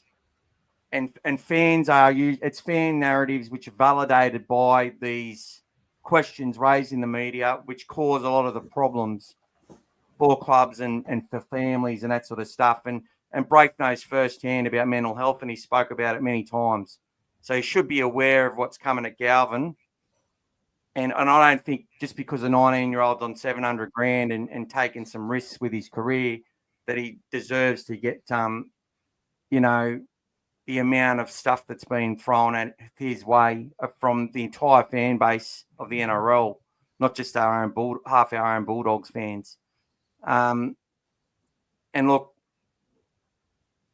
the way I look at it, guys, is and I'll ask you this question, if there was no media narrative and Lachlan Galvin comes across to the Bulldogs mid-year, walks straight into the team, like 3 or 4 other Bulldogs have, which Braith said has never happened, but it's happened 3 or 4 times, including Toby Sexton. Different circumstance. We lost 66-0 the week before. Sam Perrott, Christian Inu, Rod Silver. So Braith was wrong about that. Again, to double down on his narrative. But I'll ask you this, guys. If there was no media narrative to support it, do you think that some of our fans, including ourselves even, would think, oh, maybe this was a bit of a distraction and maybe it is affecting the team? I don't think so, mate. Do you think some of our fans, though, would think that? I think the media has controlled a lot of what everyone's believing this year, because everyone seems to regurgitate that. Every time you read through any channel, people are regurgitating all the narratives that have just been put out there. It's just, and people just believe that. So people don't understand the story about why, Sexton hasn't been signed and up until last week, and why Marnie's manager wanted to. People just assumed whatever the media said. Galvin's come in now; these two are going to be hitting the exit door. They don't understand that. People are just reading or listening to the media, and then that's it. That's what they believe, and that's what they see. That's become very easy for them to do. And if it wasn't for these continued targeting by certain sections of the media, I don't think that everyone would have been as sort of aggressive in their sort of discontent towards Galvin coming on, and because up until he started and played his first game, people were hating him before he even played for us, and it was disgusting. Like, it was pretty poor form. You don't treat one of your own players like that, and it was only because of what you were hearing and seeing everywhere else. It wasn't anything to do with the player. It was his choice to come to us for a lot less money. Yeah, well, look, Shane Richardson is a massive reason why it's become untenable in the eyes of fans, and whichever club he was going to go to. Obviously, a lot more riding on coming to a club on top of the ladder. I guess the point I was making is I wouldn't expect it to be anywhere near as bad, and I wouldn't expect there to be 2 million impressions of negative stuff like the Galvin effect, for instance, which could go in the dictionary as being the negative effect that Lachlan Galvin has on any club he plays for, and that sort of stuff. The absolute smut, which is promoted as freedom of speech by fans like the Dragons fan who thinks that's a great way to support his club and doesn't support the freedom of speech of his own bloody team for blocking him on social media. Freedom of speech, man, freedom of action. They said something, you said something they didn't like. Well, they decided to stop listening to you. Simple. Wear it. Don't carry on about it. Don't whinge about it. Look, I think that there would have been a lot less noise, 100%, but I still think that fans actually see narratives themselves. And there's fans who don't listen to media because they hate the media. There are fans and they still have that opinion. So I think the opinion or the thought or the question would have been there, but by no way would it have been as derogatory or hurtful. And it's obsessive. Like, can I ask you guys, do you think that over 50 combined headlines derived from 16 or 17 or 18 episodes of NRL 360, podcasts doubling down the next day, and Triple N radio appearances, do you think that hasn't gone, the repetition of this one focus is more than what we're used to? Do you think it's a bit more, guys? Like, It's in such a small period of time, I mean. It's a bit over the top. How it's been blown out of proportion, yeah. Yeah, it's ridiculous. The only thing is they kind of do catch on to this stuff, because if you look at what they're doing to the Tigers, it's a very similar thing. I don't know whether it's just a narrative that's easy to run with, so they catch on to it. Because I think we're Bulldogs fans, we tend to focus on what they're talking about with us. But I think if you're a Tigers fan right now, you'd probably be feeling the same thing. I don't know what you think about that. A good point. I just had a Tigers fan who attacked us for attacking Braith, and in the same day was made a complaint about the fact that his team couldn't even win one game without having, headlines of Buller and Luai are going to leave in 2027 the next day. So that's what I mean. Like, people are so biased that they can appear to be rational and unbiased with other teams, but with their own, they are biased. And I am biased. I am a propaganda merchant for the Bulldogs, but I'm fucking fair. And I feel that I've been very fair with Braith Anasta. I wasn't going to talk about this. I wasn't going to do an article on it. And not that it means shit, I'm nobody. But at the end of the day, it's fair to ask. All right, let's rip the fucking Band-Aid off. Alex Conti was playing for the Belmore Tigers in 2022. He was seen as a leader. He was the captain of that side. They had a couple of good wins. They struggled. They were one of the feeder clubs to the West Tigers. Obviously, the Western Suburbs Magpies, who won the competition that year, featured none other than Lachlan Galvin. Both kids were definitely going to be a part of the future plans of the Western Suburb of the West Tigers. In the end of 2022, start of 2023, Braith Anasta, the manager of Alex Conti, brought him to the Bulldogs. Now, I'll ask you, can people remember who the halfbacks were for Canterbury at this for the pre-season and the start of the 2023 season? Who were they? Kyle Flanagan and Matt Burton. Well, Matt Burton was a 6, and they had to use him at 7 sometimes, knowing he's a 6. They had Oluwapu as well. Oluwapu. Yeah. We bought Oluwapu after Conti had arrived. And look, Conti was playing. He was in and out of the side, yeah. And he played. No, that was earlier than 23, wasn't Ciraldos that year. He started centre and stayed there and become an elite centre. We had Bailey beyond Yodo trying to come back from an injury, a massive injury. So we had no halves, didn't we? No. Buzz Rothfield said in 2023, the Bulldogs, they're making these purchases, but they don't have any halves. They have no idea what their recruitment's about. They have no idea what they're doing. They're supposed to have a war chest. They've got Stephen Crichton coming. They've got Paul Crawley saying that anyone who comes to the Bulldogs might as well throw their representative career down the toilet. A combined effort. We then have Alex Conti comes in. I think he got a few injuries that year. Went all right. We ended up winning the. I think in 2023 we did win the Harold Matts. Yeah. Didn't we? Yep. And I'm not sure if he was. I think he was in the SG Ball side, which finished 6th or 8th They made a run home after a slow start. But he was getting, and look, this kid, I've been watching him and I love what I see, right? I think Alex Conte, I've been saying it the whole time. Alex Conte and Mitch Woods are a long way off, but I can see them two coming through together, and many good judges are saying the same thing. And then I'm like, Joey O'Neill might have something to say about that. And then Cassius Tia comes in. He might have something to say about that. The depth of the halves academy starting to build.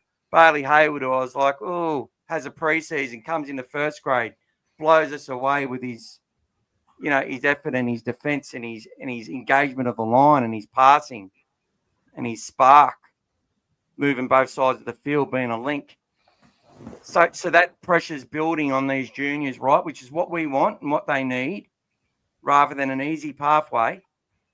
It didn't look like it was going to be that hard for a player like Alex Conte coming in. Toby Sexton joins mid-season. Now, what has Braith Anasta said about, and Buzz Rothfield and all of them said about Toby Sexton since he come into the club? Not Can't right win you a now. premiership. Can't win you a premiership.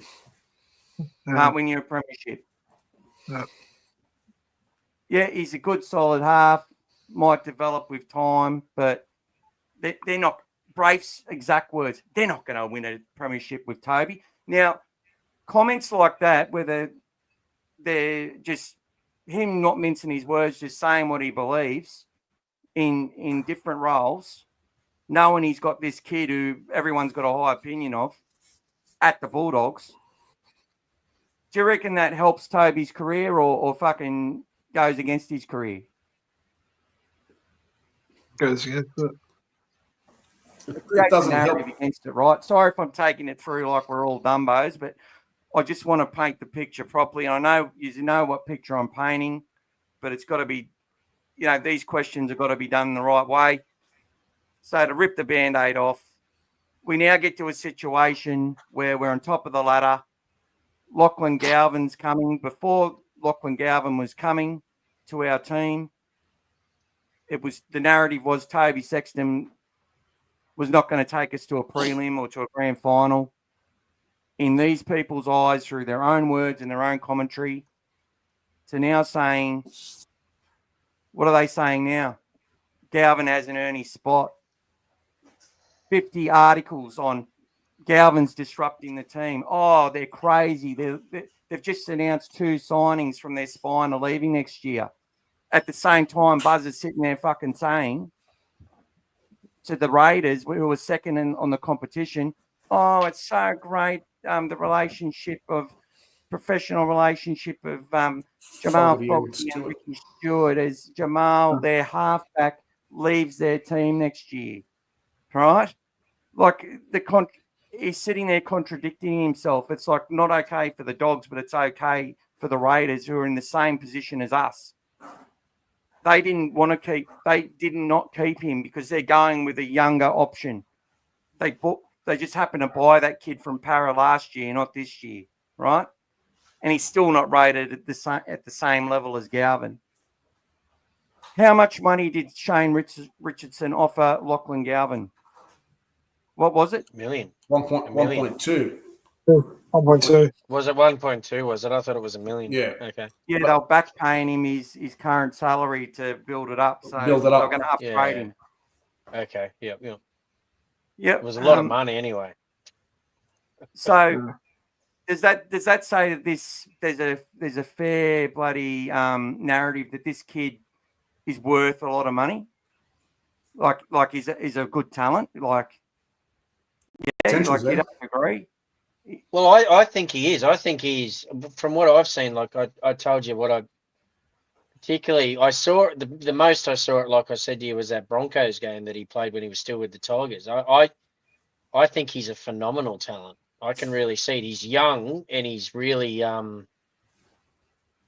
he's green, but man, he's got some ability.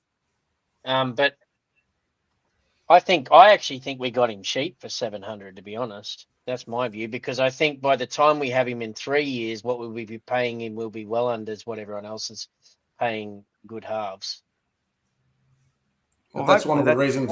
One of the reasons why he wanted to go to a team where he could develop himself to how he wanted to be, and he didn't feel like he could get that where he was, and that's why we picked him up the way we did, and that's why we even got him this year. Wasn't it? What he's still on contract technically with the Tigers until the end of next year, so he was not someone on our horizon.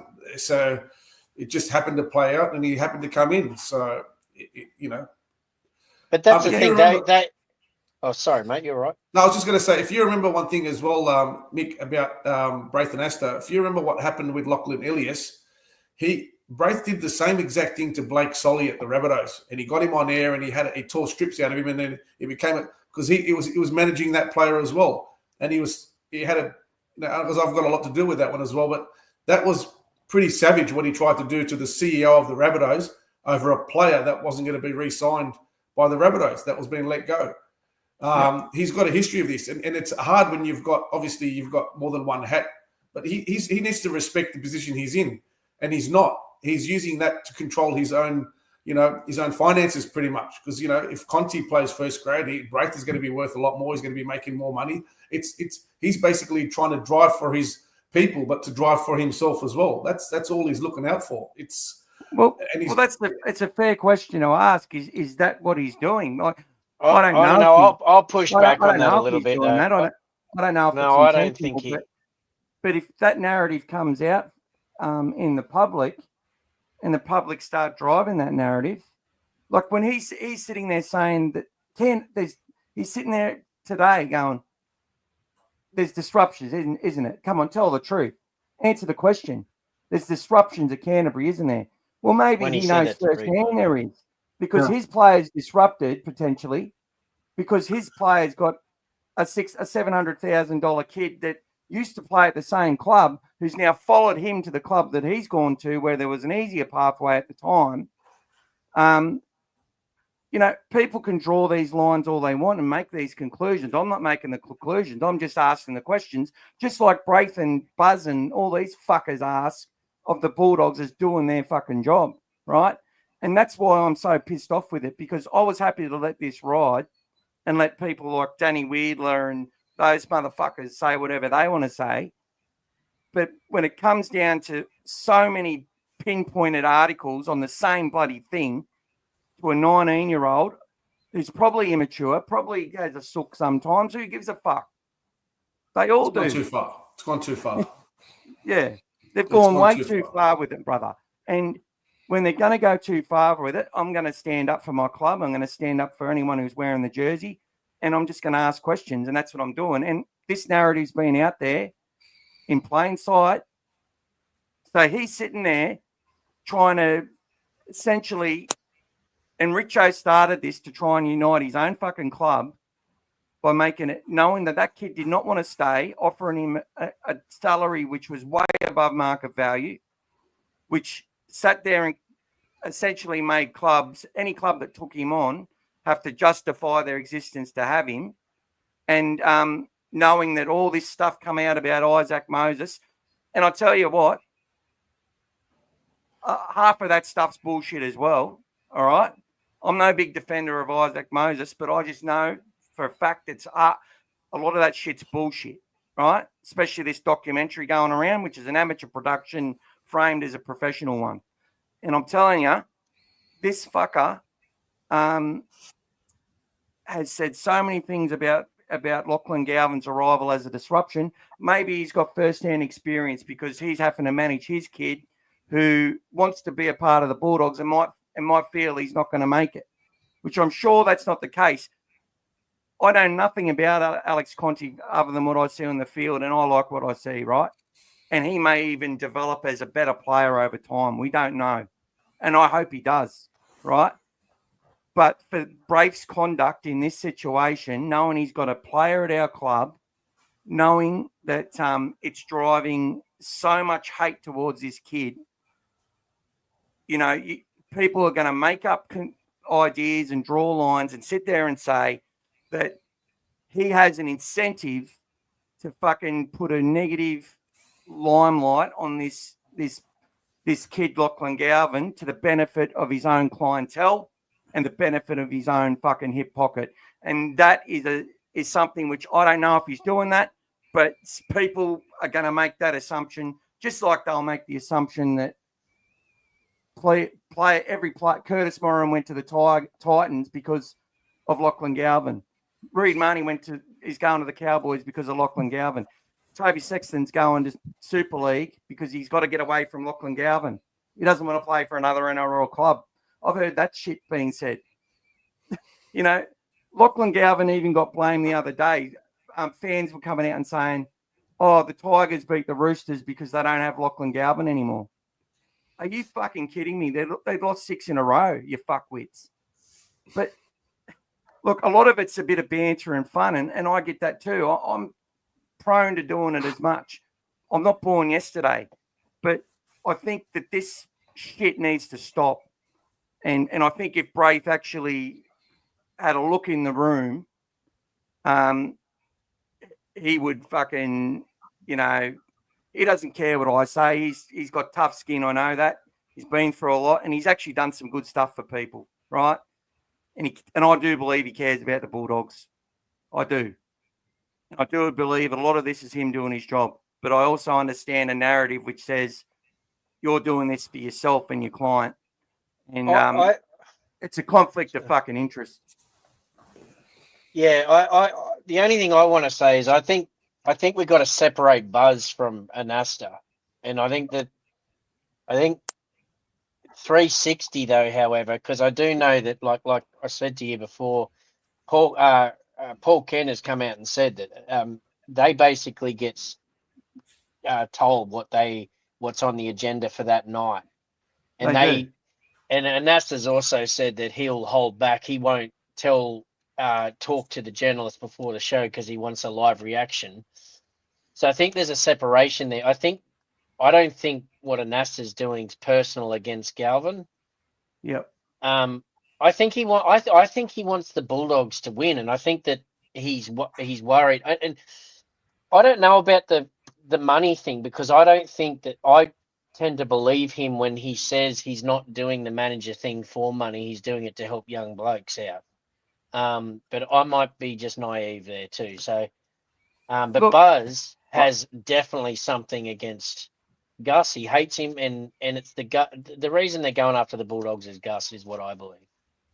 You're 100% right, and we need to stipulate that fact. And that's why I've done separate articles on Buzz and separate videos and everything else in recent days. But the point I want to make there is that I actually agree with you. But Braith doesn't need the money.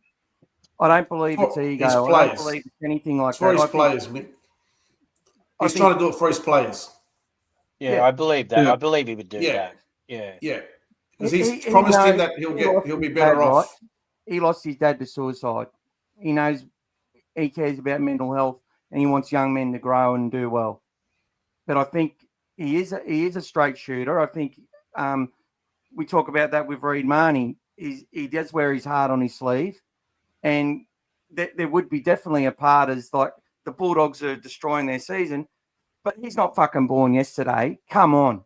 He knows Cameron Ciraldos, what he's done for this side.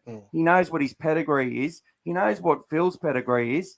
And he knows that all these narratives which are pre-written for his show, what they can do.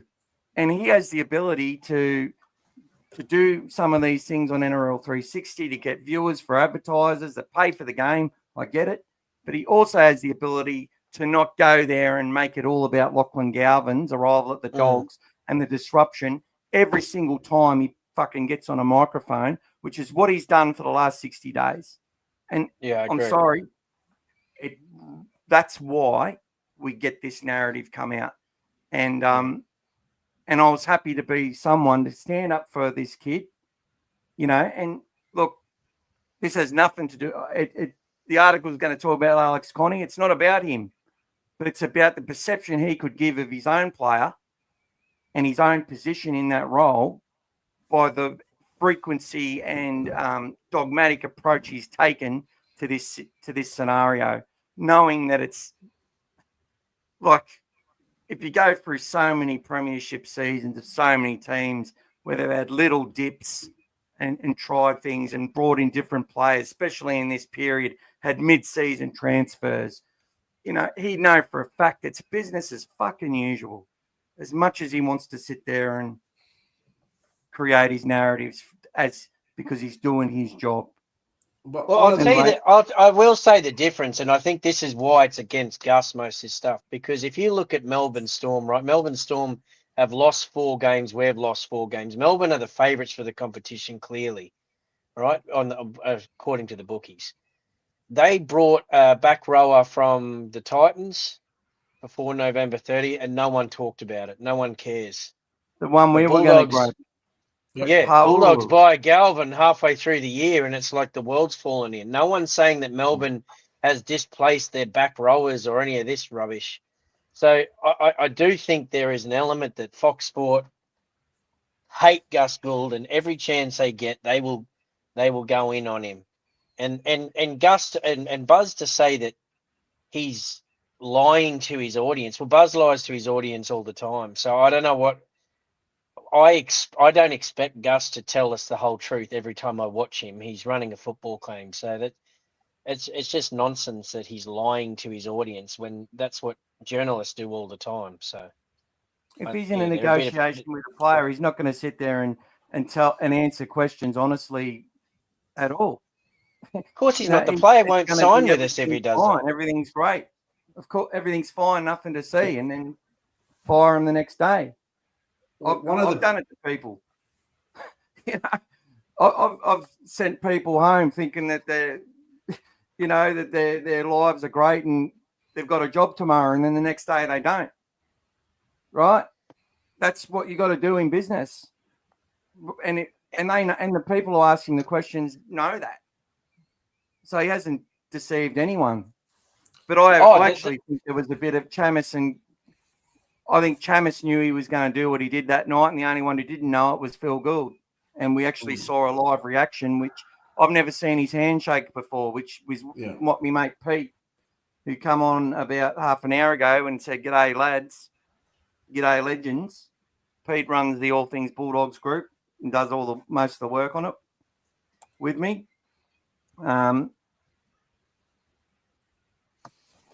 D's just to lighten the tone now. Christian Crichton has scored more tries for the Bulldogs against the Cowboys than Stephen Crichton, his younger brother. So there you go. I think that was the only try Christian got for the Bulldogs in first grade. Mick, just to finish up on that, I mean, we've got probably one of the best set of passionate supporters and a large number of them. And they've been growing and growing in the last 18 months since our team's come alive, which is going to happen. So whenever anyone, whether you call it clickbait or whether you call it viewing ratings, anytime you put anything about Bulldogs, all of us are jumping up and trying to see what's been said. We want to read it, we want to see it, we want to watch it. It's just natural. But we are an easy target for them. That's the truth. So the fact that they keep going with all these narratives is because we keep giving them and feeding them what they want, and it's working for them. That's why 50 times for him is like every time Braith opens his mouth and talks about the Bulldogs, he knows people are going to be listening, believing it, reading it, whatever. And it's got to the stage now where, yes, it's become obvious that there's just too much of it. Whether it's true or whether it's not true, there's too much of it, and some of it is against some of their own morals. Like this mental health thing is pretty serious now. And what they've done to Galvin, just as an example, is wrong. But they've done it all year. It was Cherry Evans before that. It was any time something happened, but now they've just become sustained on this. And every time we have a loss, it's just another excuse or a reason to keep attacking or keep jumping on his head. It's just the way it is. But us as supporters, there is so many of us, and we've all come out of. Some of us haven't been around. Some of us have, but it's just the way it is. This is what they chase. They want us to. They want us to click. They want us to read. They want us to see, and it's working for them. So it's one of the things like the directives, like you said. I reckon, like you said with Kenny, like this is what they're doing. They're giving them stories they want because that's what's going to get people watching their shows, getting their ratings, getting their sponsors, the whole lot. So it all ties into it. They are doing their job. That's it. And just to double down your point and really succinctly in my best way. The whole, I've now lost what I was going to fucking say. The Oh, don't you friggin' hate that brain fog at the worst time? But you know, I forgot what I was going to say, guys. Well, we just. I've had a mental block. Even I did a video on Daly Cherry Evans, but I did one. You know, one narrative on it, on what I thought. You know, which I thought was interesting. But basically, the media was supporting Daly Cherry Evans in coming out and doing it at one point, and then now they've changed tune. And when they start losing games, it was his fault. You know. Yeah. But that wasn't the point I was going to make. But I actually forgot my point. There is one point I will make, and I forgot about this, and I don't know if you know this. I'm pretty sure that Braith Anasta and Isaac Moses don't have a very good relationship as well. And I don't know whether that's got something to do with it. Because I do know that Anasta can't stand the way Isaac Moses does business. Whether he's right or wrong about that, that's not the important thing. I think maybe that's why he talks about Galvin so much. I don't know. Well, there's people I know and people that are probably watching this right now who know people that manage Lachlan Galvin, and right, and I'm not saying he's right about that. Him. Yeah. Huh? I'm not saying he's right about do that. A lot more of the work with him. Isaac runs a huge operation, and he controls the structure and the strategy to do the best he can for his clients, and there's so much care and work involved. Like, and the question was asked on the radio the other day. Cameron Smith was Isaac Moses apparently negotiated a second salary off the books for Cameron Smith. Yeah. And Cameron was alleviated of any wrongdoing, right? Right. Who's still Cameron Smith's manager? Isaac all Moses. these years later. Isaac Moses. Still. Yeah. So why hasn't he left him? Because he's a good fucking manager. Yeah, I don't think he's bad. I'm not saying I think he's bad. I just think that the narrative's that he's bad though, isn't it? Yeah, that's right. And everyone and everyone's flogging this horse. So if anyone stands up for Galvin, they're standing up for Isaac. Right. You know, so they'll probably say that I've got links to him now because I'm not that I'm not important enough, but you know, if I got 400,000 views, they would. They'd start to say, oh, he's got his hooks everywhere. You know, that's the sort of shit they say. We've got Canterbury fans who have been coming out and saying for ages, and this is where these are the sort of where there's links to these people to a lot of where Buzz was getting his information from, right? People used to work for the bloke who used to give the information. He used to have little cushy jobs at the Bulldogs, you know, working at bars in the leagues club, that sort of stuff. Anyway, they're sitting there and they're saying lots of shit, you know, in the background. Look, I'm getting all over the place because I'm getting funny, but Braith Anasta in 2023 claimed that the Fainu brothers were overrated and it's a dangerous move to sign these players long term. Right after Lodu's performance in the under-19s origin, Conti was in that system. Right? Okay. So the Fainu brothers were getting brought across from Fulton, who apparently caused a lot of issues. I think the first brothers since the Mortimers to all score a try in a match, in the same match. I don't even know if the Mortimers did it, but they did do it. No, they did do it. Yeah. And honestly, those Fainu brothers have been absolute. The halfback who was essentially the most talented, probably been the worst of it. I felt that the long-haired one who plays in the middle and comes off the bench has been outstanding. And their edge-back rower, who's had the most sort of exposure, he's been wonderful as well. And you bring Kai Pearce-Paul on the other side, they're gonna win more games next year. They're just going to build and build and build. Matt remembers that article. Here's Mac. Braith Anasta on his podcast laughing at the abuse from Jean-Claude Bittard, saying he is hilarious and harsh. All the boys pissing themselves laughing. Wonder if Braith manages a half in the Dragon system. Ha ha. See, I didn't even suggest this one. So who plays for the Dragons that Braith Anasta managers? Ilias. Ilya. And where's he sitting? Reserve grade. And they're Reserve laughing. grade, And who's John Claude Bitar been targeting the most? Flanagan. Kyle Flanagan. Flanagan. Yeah. And his dad. Right. Look, Kyle's going. I actually agree with 360 that he's going to cop it wherever he goes and especially he can't be with his dad unless he's a superstar. Essentially, like it's unfortunate, and I actually agree with Ricky. But I said in my little post that I did on Ricky Stewart, I said it's great that Ricky stood up for this kid.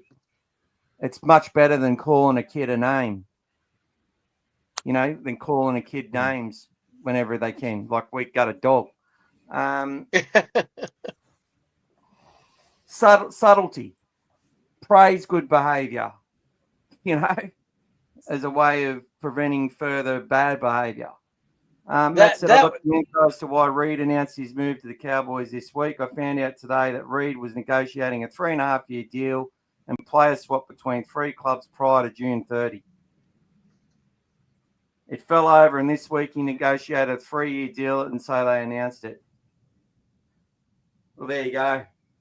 And I know where your source is from, Matt. And that would come from the Cowboys themselves, probably. So, look, Reid's brother spilt the beans on all that. I talked about that a couple of months ago. Reid was, he basically got the shits because we weren't first of all going to extend him when he wanted to, so he wanted out now. And I have no doubt that his manager Ayub, who's Gus's best mate, was going to, tell him, well, you may or may not get re-signed. We don't know, but they're in no position to negotiate, and they're not gonna. And that's what I was going to talk about before that I forgot. These people that who are sort of related to the ones that give Buzz Rothfield a lot of the dirt. Back in the day, it doesn't happen as much now because one of the blokes has passed away. But they were. I keep trying to say this. Sorry, I'm having really bad brain fog after being an insomniac. But these people were putting out rumours that Gus was employing only Sam Ayub clients because Gus is getting a kickback. And I just put the question on him. I'm like, how much kickback can he get? A millionaire, a multi-millionaire with many investments, how much money could he get out of 7 players being in a rugby league club at Canterbury, when the salary cap's only 12 million, and they're what a player manager's getting 5 to 10%. So how much kickback can he get out of a player's salary? And half those players are like on minimum contracts, by the way. It's just absolute rubbish that gets thrown around at our club constantly because Phil Gould is our manager. Yeah. It's absolute bullshit. David said Braith's potentially the most overrated half the game has seen. It take a punch from a limp wrist, though. Lucas, can't believe the crap in the media. I've stopped watching NRL 360. The Galvin bashing is so uncalled for. He's there filling a gap in origin period. Probably won't be in our best 17 this year. He may or may not. We're actually not sure. A lot of us believe that he will. Some of us believe that he won't. We'll just have to find out. Super talent, 3-year investment, and that's where I sit. Same place as Gas. Hey mate, the guy from Waggy said you don't think it's personal from Braith Anasta, so you think Braith cares about the mental health and awareness of Galvin. Well, I know he does because he said he did. He did. He said it openly that he cares about Galvin's mental health. He doesn't. Yeah. He's not going to attack him personally. He doesn't do that. Yeah, well, listen to everything he says. Yeah, and I just want to take your side on that, Joeby, and just clarify for Matt. And this is what we've also got to look at is that for the most part, he's actually attacking the club's decision and that the club are destabilising their season by playing Lachlan Galvin and swapping players around and that sort of thing. You know, and my response to Braith, and I put it on one of the things was, would you rather Burton a centre of the year tackling Katoni Staggs, another State of Origin class centre, or would you rather it be Anari Tuala or Marcello Montoya, who've hardly, you know, played centre, one's coming back from injury and not been in the club, you know, not had a game yet. Who would you prefer, Braith? No answer, obviously. Doesn't give a shit. I'd prefer Burton to be there to do the defence. And how many tries did we concede on our left edge with Galvin and Burton and Kickow? None. There you go. Burton's my 5'8", best 5'8" in the club. For one game, I predicted Burton's better than most 5'8s in the whole comp, let alone the game, our club, in my opinion. And he's also probably in our top two centres he's in our top three centres in our club as well. That's the other thing. He's one of the best footballers in our club. And that's what we always need to look at, is that this guy he's going to play whatever's best for the team. Just like Critter's going to do whatever's best for the team. Always. And sometimes. And what Anasta didn't say about that, though, is too that it was actually Burton that said to Ciraldo, "I'll play in the centres." It wasn't so that he's not paying full attention there because it was Burton that asked to play in the centres. Yeah, and he was they were going to have Galvin. Yeah, that's right. They were going to have Galvin play centres but defend at 5'8". Oh, David said a good point that Brent Reid was defending. So his job was to be good cop and everyone else was to be bad cop. And Gordy just chimes in with whatever he reckons when he reckons it. Old fella Dave, spot on. Young Flanagan's also copping it left, right and centre as well. It's all clickbait, headlines and engagement. And that's what I want to say. John Paul Bitar, you know, when I sort of see him and he's not carrying on, I've seen him on some podcasts, looks like a nice young bloke. He's doing this as part of his job. He wants to be a podcaster. He wants to make money out of it. He's getting sponsors. He's going to get gigs in the future. His passion is doing great things for him. But he's also being perceived to be bullying players, and his club said no. Okay? That's one way to support your team. I don't agree with it. You can do it. I think it's shit. I actually laugh at you when you do it because I think it's funny watching, just like it's funny watching Nicolas Cage lose his shit on screen. It's hilarious. You know? That's why people are tuning in, because they want to see people lose their mind. Most comedians are actually out there being honest about their honest opinions on things and are angry, and everyone's laughing their head off thinking it's a fucking joke. You know, that's a lot of our best comedians. And anyway, Jim Jeffries, for example.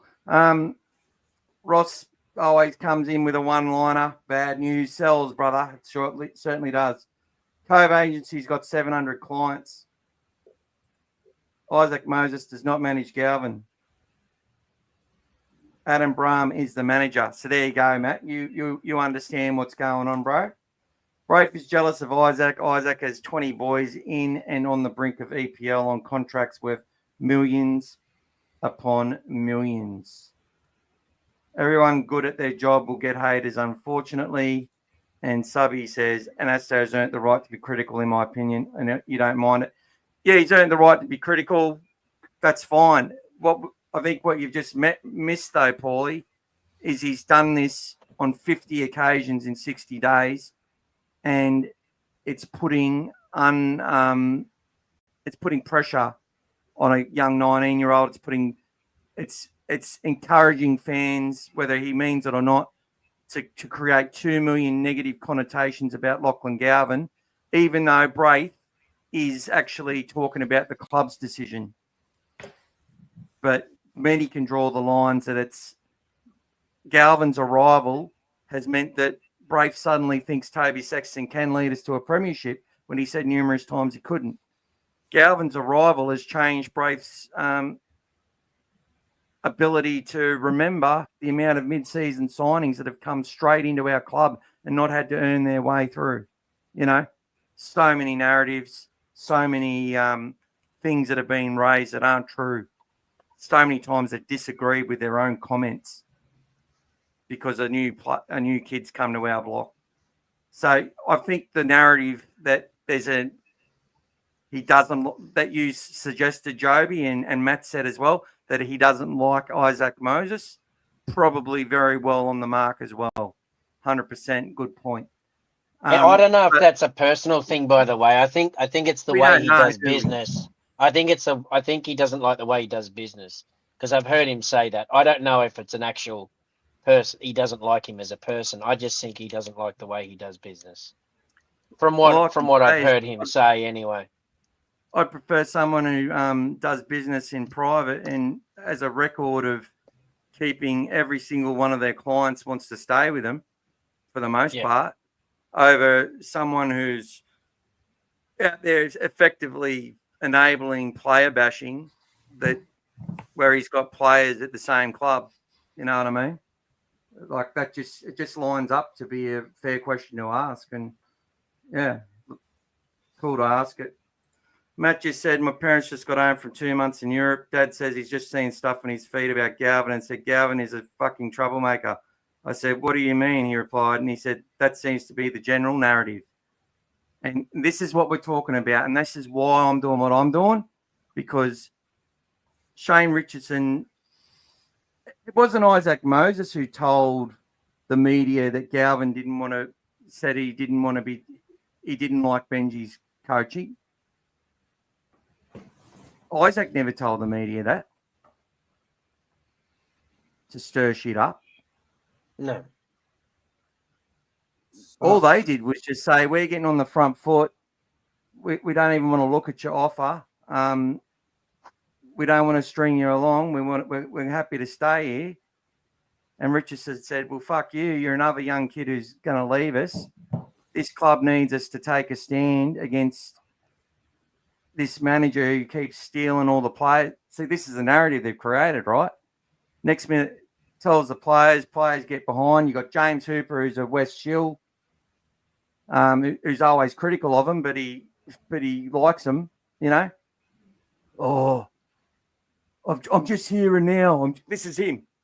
I'm just hearing now that Lachlan Galvin has addressed the group, and they've all turned their back on him, and they're all basically, you know, laughing at him while he's speaking. That's what the fucking cunt said on TV. Or he said, I've just got a text message or something like that, you know. It's disgraceful behaviour, man, to create narratives. And look, someone goes overseas, comes back, reads the headlines, and what do? Because we've been constructed to behave this way. We have been. To sit there and go, oh, he's a troublemaker, isn't he? Because that's what all the papers are saying. That's what everyone's saying on Facebook. You create the fucking, you know, you let it out there in the atmosphere. It just goes its own way, and then you direct it however you want to direct it to get what your agenda is out of it. Anyway, I think we've gone on too long about it. Has anyone got any other thoughts they want to say before we move into our quiz? All good. All good? All good. All righty. So, guys, I'm going to keep score. Who's with us live right now? Actually, no, I'll keep score because I'm not taking part, guys. We're going to have 7 questions. You all give your answers. There's a lot of pressure here. There is. What I'll do is I'll type on to my missus. So I'll have Joeby. We'll have Gas, Timmy, and the person with the highest score wins. And if we have a tiebreaker, I'll just come up with a quiz question. Everybody gets to answer because it is multiple choice. So let's go. Question 1, and these are all Bulldogs in relation to state of origin. Okay. This is about Bulldogs captains, guys. Steve Price has 15. He has the most origin wins of any Bulldog. Which Bulldogs player has the second most origin wins? Is it Andrew Ryan, Stephen Crichton, or Michael Ennis?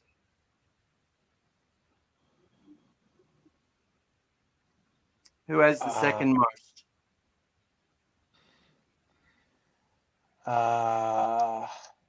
Three. Three for me. Three. Crichton. Yeah. You're saying, Timmy saying Crichton. What are you saying, Joeby? Yeah, I think it is Crichton. No. Oh. Yeah, I'll say Crichton. Yes. Crichton. The answer is Andrew Ryan. 6 wins as an origin, second behind the great Steve. Oh, actually, yeah. He was in some good sides with like Henry Johns, Brad Fittler. Yeah. The early 2000s. I was thinking wrong because I forgot Turbo was Critter only really played when Turbo was injured, hasn't he? Until recently. But Ryan played before they started winning their 8 in a row too. Yep. That's right. That's right. Yeah, that's right. He was in that. All right, so you're all on zero. So that's easy. Josh Adokar has the most origin tries for a Bulldog player with 11. What Bulldogs players has the second most tries? Is it Brett Dallas, Brett Morris, or Josh Morris? Brett Morris. Go first, Joeby. Brett Morris. Josh Morris. Don't break the fence. I'm going to go Brett. Timmy takes the lead, 1-0. I know that series they won in 2014, he scored a couple of tries in that series. So important tries too, by the way. He played 2014 along the sideline. He did it with bad knee, I think. Yeah. I remember that play of the day. He absolutely going in defence in a couple of games. It was so good. Most games starting in Origin all time for a Bulldog. You get to choose between Stephen Price, Brett Morris, or Darren Smith. Which Bulldog? I'm going to Steve. I'd say. And they didn't have to have been a Bulldog the whole time either. Like, they just played for the Bulldogs and had this many origins. Maybe it's either Darren Smith or Price, but Your turn to go first. I'm going to go Steve Price. Steve Price. Timmy? I'm going to get Joeby? Steve Price. Yeah. I think he played. Joeby? I'm going to go Smith. Smith. I think Smith played a lot, I thought. Well, Price played about 27, 28 games, I think. Did he? 16 for Price, 15 for Morris, 15 for Smith. Oh. So Timmy, goes to 2. That was close, Joeby. Goes to 1. And Joeby's bringing up the tail. Oh, no. So hard to remember. It was such a long time ago. Question 4. Best winning percentage all time. Players that played more than 2 origins. Who's got the... So for Bulldogs, the players that have played for the Bulldogs and played more than 2, at least 2 origins, who's got the highest winning percentage? Is it Ben Hannett, Jim Dimmick, or Willie Tonga? Ben Hannett. Who said Ben Hannett? I did. Yeah. Ben I'm Hannett, gonna go I think. I'm Ben gonna Hannett. go. I'm going Tonga. Willie Tonga? Joby? Well, Ben Hannett, I think.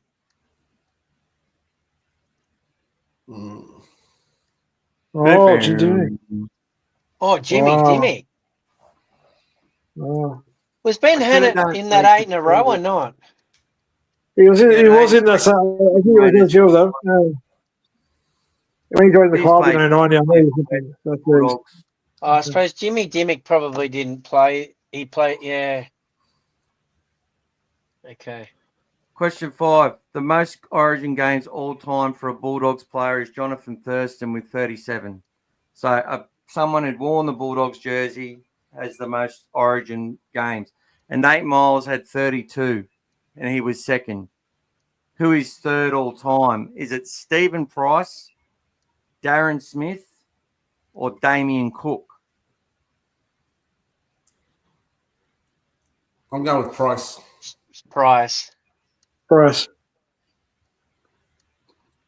Well done, guys. The Joby's off the board. He's on the board. Gas up to 2, and Timmy is on 3. I've had a shocker. They're not easy questions. Never easy. They're all guesses.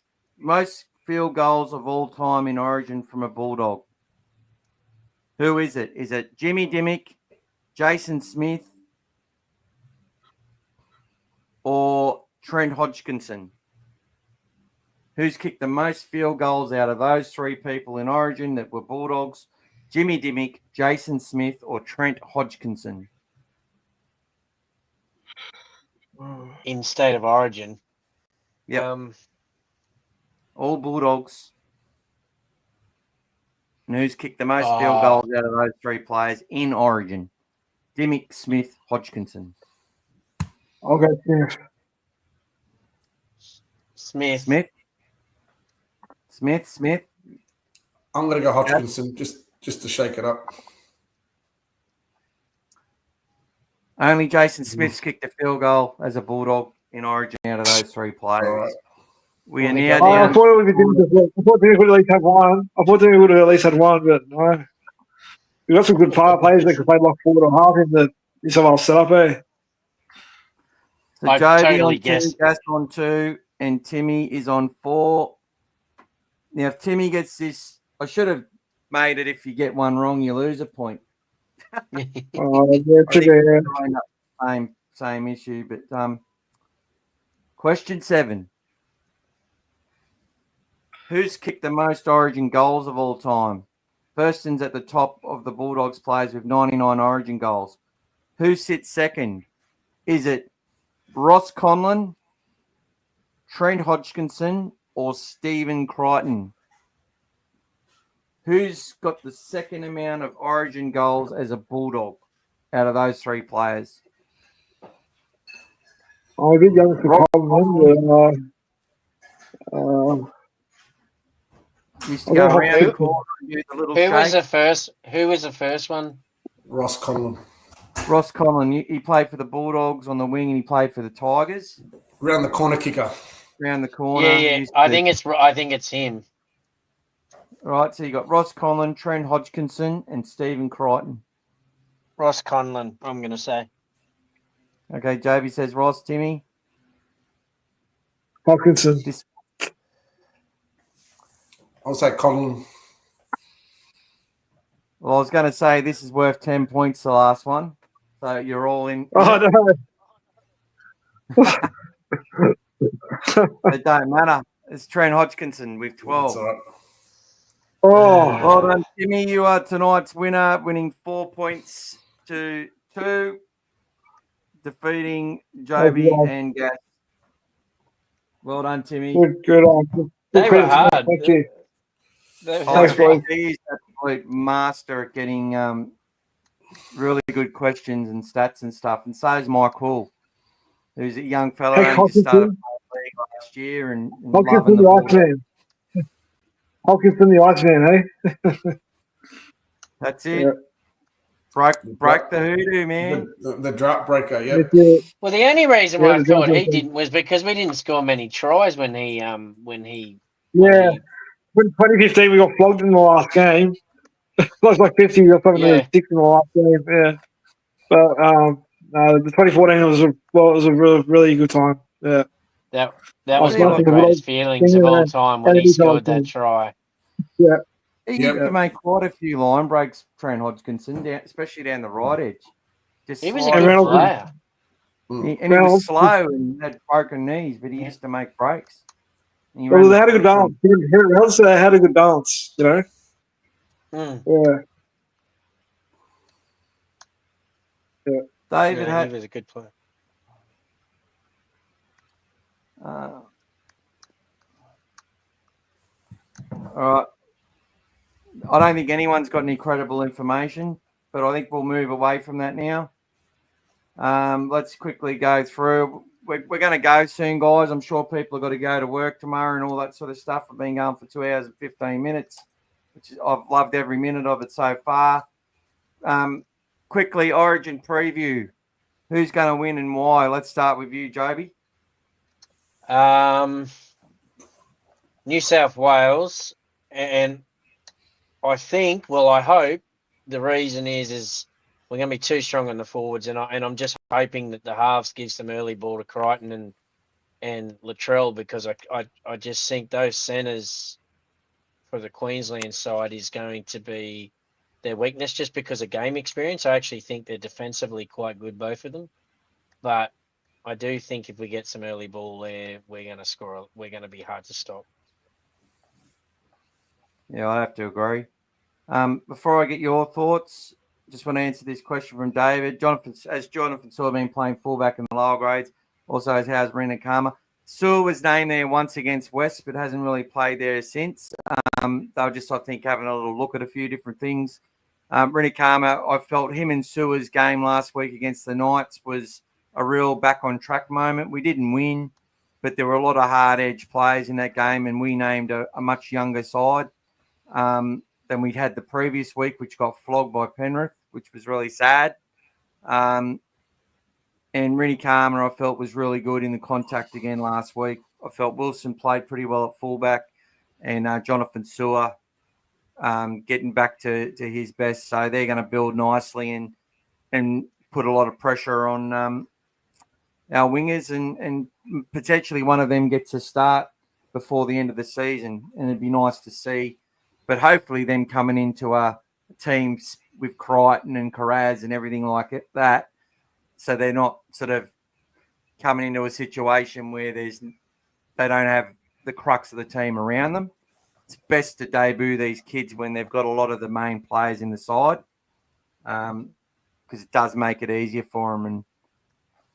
And people are answering the questions. A few of them would have got it right. So if you kept score yourself, I'd be interested in what score you've got. Matt says New South Wales go back-to-back for the first time since Jesus was a kid. Blues. We did it 18-19. 28-10 if the ref leaves his whistle in his pocket. Blues 26-12. Brian Toto, first try scorer. Mike's going to the game. Oh, good on you. You're in the Batchies Blues. Good on you, brother. Nice one. Best day of the year is in Chrissy. It's going into work here in Brisbane the day after New South Wales wins the series. Sure is, my friend. They act like they're all black supporters, and the economy suffers, and the streets are bare, and I get to drive around a lot easier because people chuck sickies and whatever else with their big sooks. I mean, people get how quick Brett Dallas was. I don't. Absolute champion. Your thoughts? Your thoughts there on the Origin, Timmy? Yeah, I believe we can get the job done. It's going to be bigger opening 20 minutes, especially in the forwards. I think they're going to go after Payne Haas, especially with the selection of Papali'i in the side. They'll target him in the early exchanges, but I feel like if we stay in the early 20 minutes of the match, we're going with it comfortably, I think, in the end. So it's all about a certain dominance in that first 20. Kingy playing an important role because they'll be focused on Huss, and Kingy's going to get out there, maybe get a little sneaky offload away when we strip him of numbers under a bit of sufferance, and it all starts from there. I've just tacked on to your narrative there. And let's go to Gas. What do you reckon, mate? How's Origin going to play out, brother? I still believe that the second half of the last game is what's going to dictate this game. I mean, how we came out of that second half being so far behind was going to show what kind of team we had. And I think that showed a lot, even though at the end of the game, we only lost by goals, basically. We had enough points there and tries to win the game. That's going to lead us in. Gus always used to talk about, that finishing that last end of a game. Queensland used to always do. I feel like we've got that now, where even though we lost that game, we finished strong. If we play to our potential and they play to their potential, I still think we're going to be a couple of tries better than them.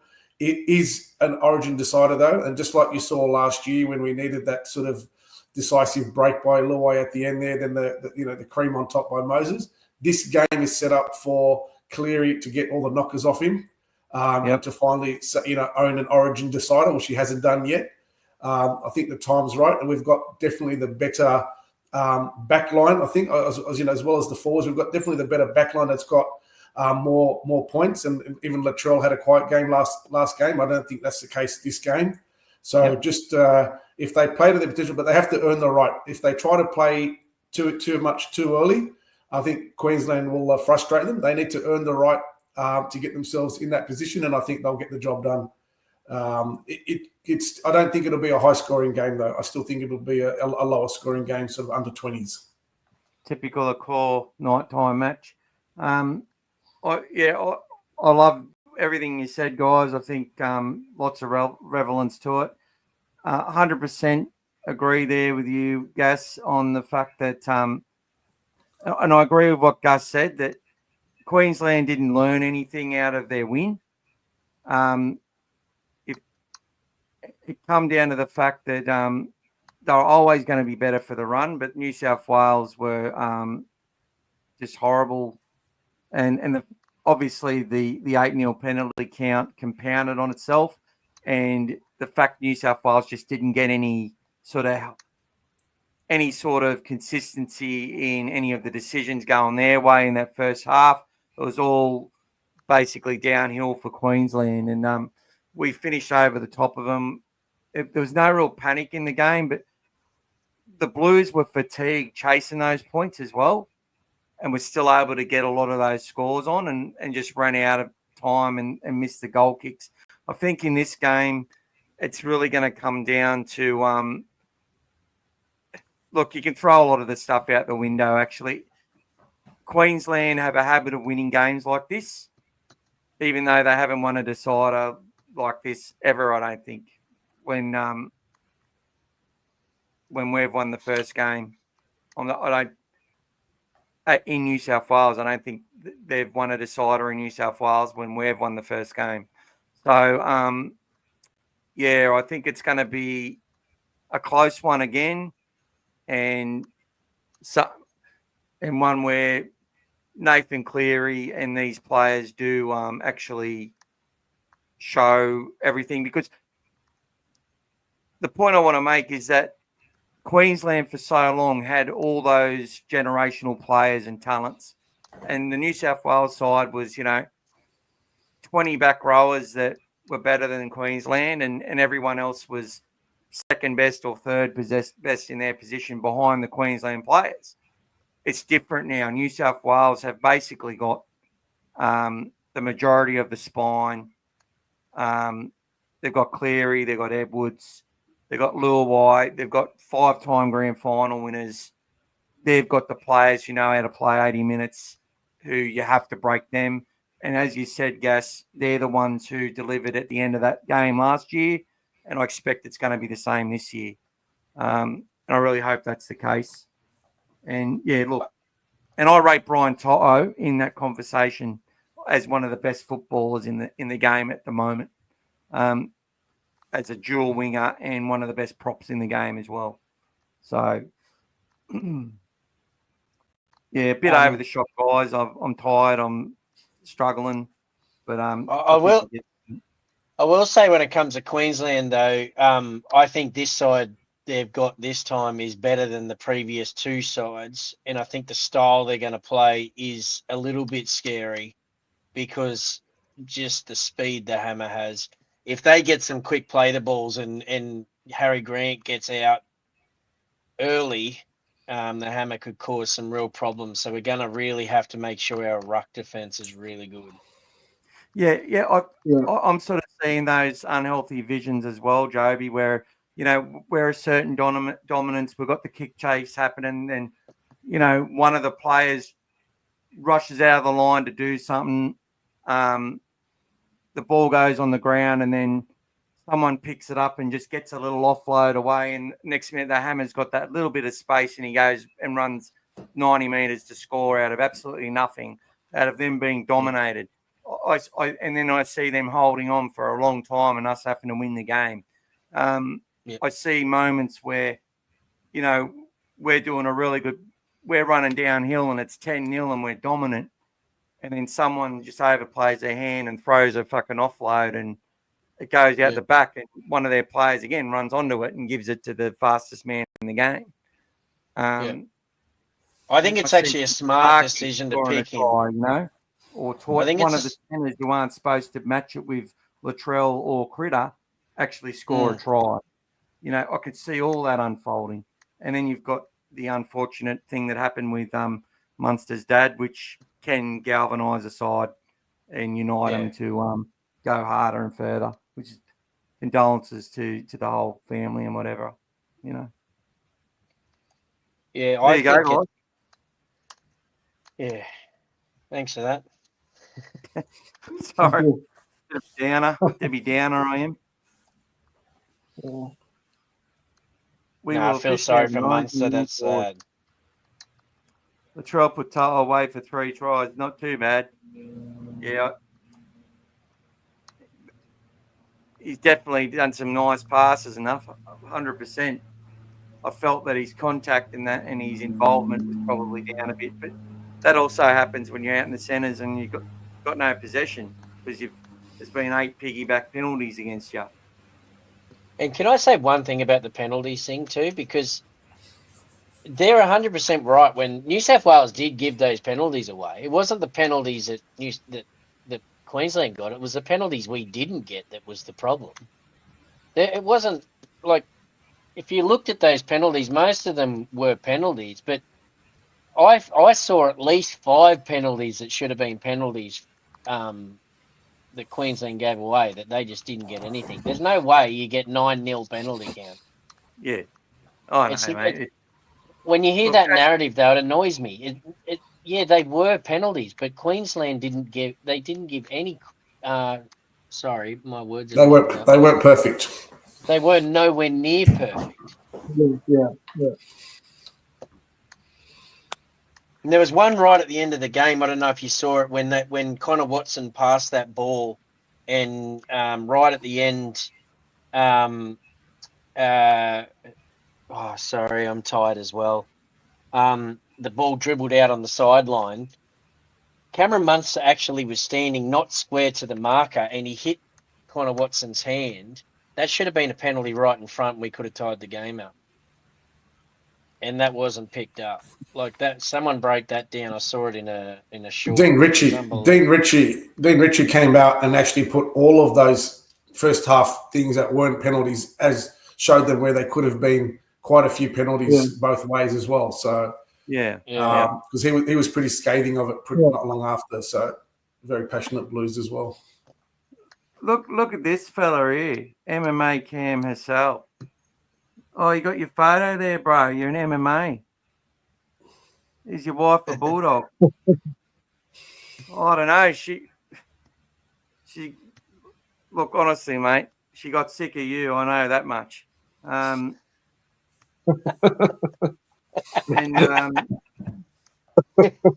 I'll tell you what, I'd probably like her a lot more if she was. But no Mark O'Connell tonight, Nick. No Mark O'Connell.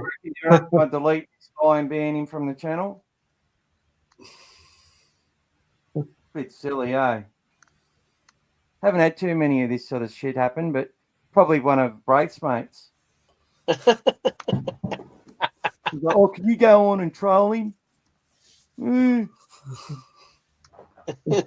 reckon Braith's got a bit of ego about him. What do you reckon? Let's just create a narrative. Look, I'll ring up the news tomorrow and I'll say to Braith Anasta, I'll ring someone up and I'll tell them, and we'll see if they'll put it out there, because literally that's all you need sometimes. I'll tell you, where I used to work, I knew for a fact that one of the journos literally got told to go and tell us, one of the interns got told to do a story, tell a story to a couple of people, and then wait and see, and to keep it sort of going until it come back to the journalist, and he then used that as his information to write a headline about a coach who's had a book written about him recently, who probably coaches South Sydney, all that sort of shit. And stuff to do with, his infidelity and whatever else. Yeah. That a former Dragon and Newcastle coach and Broncos went quite hard on.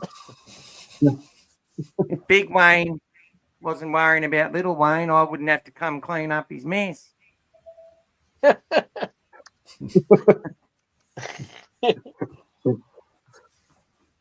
Where's this motherfucker here? Look, there we go.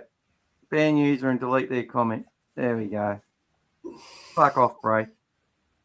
Can you please shout out Clown them all here on YouTube? I'll tell you what, I will. If you pay $10, I'll do it.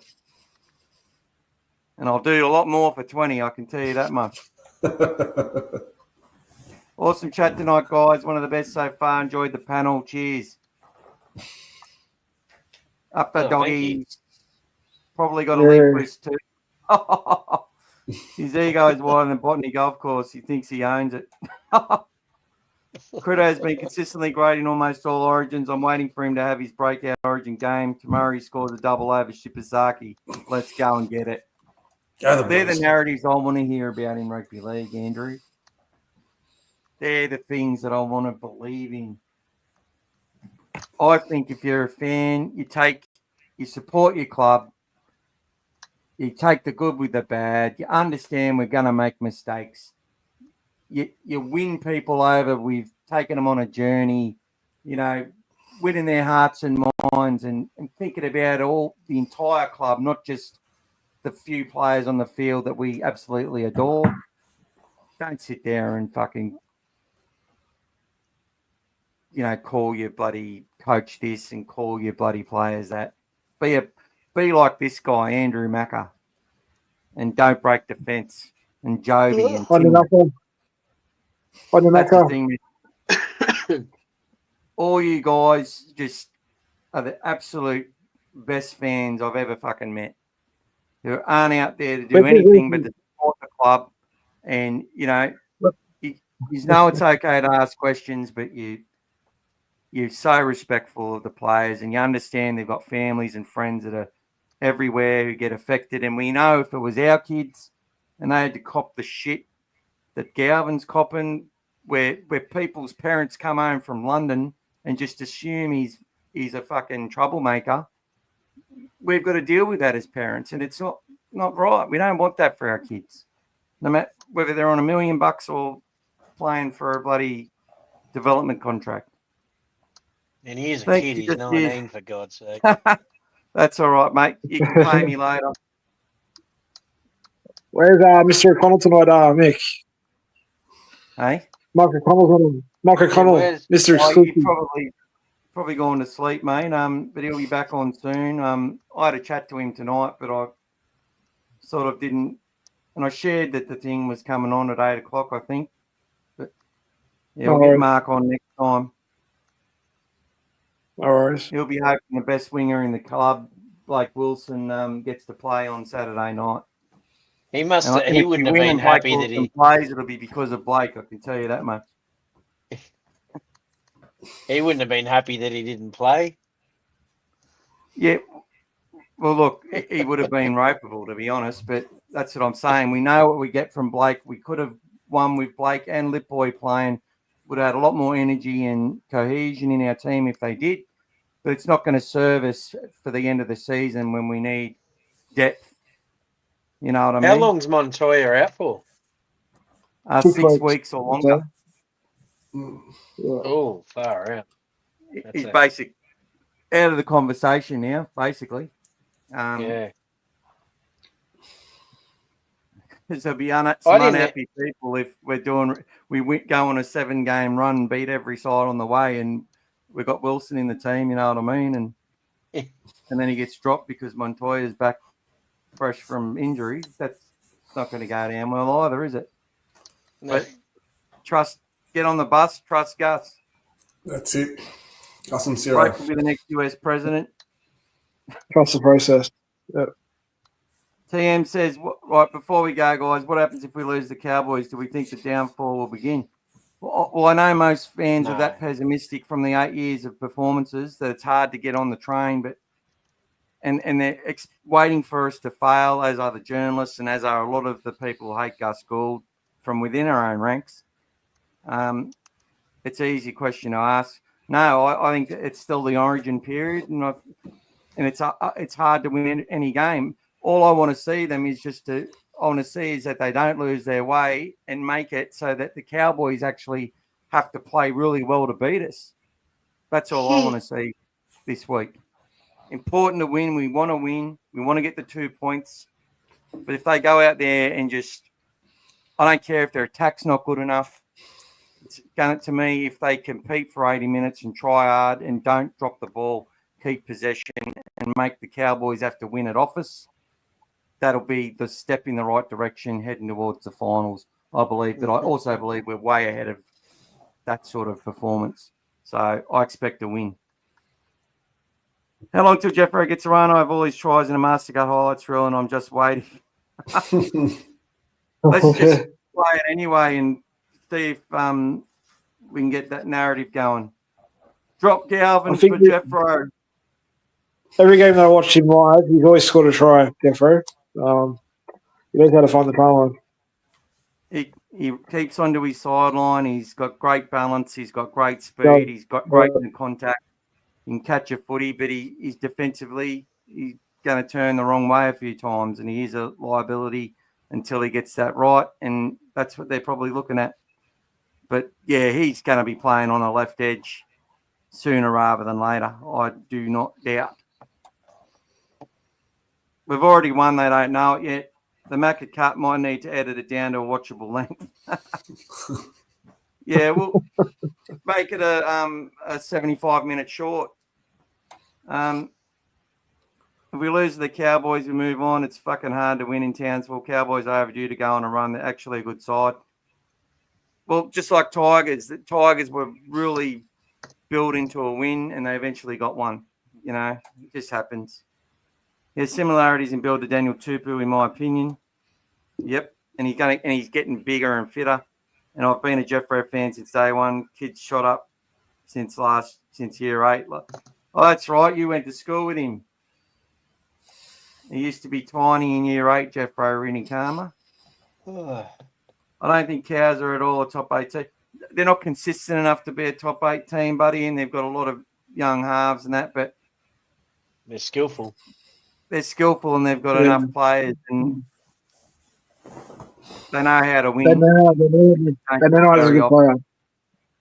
Yeah, they got some good back rows.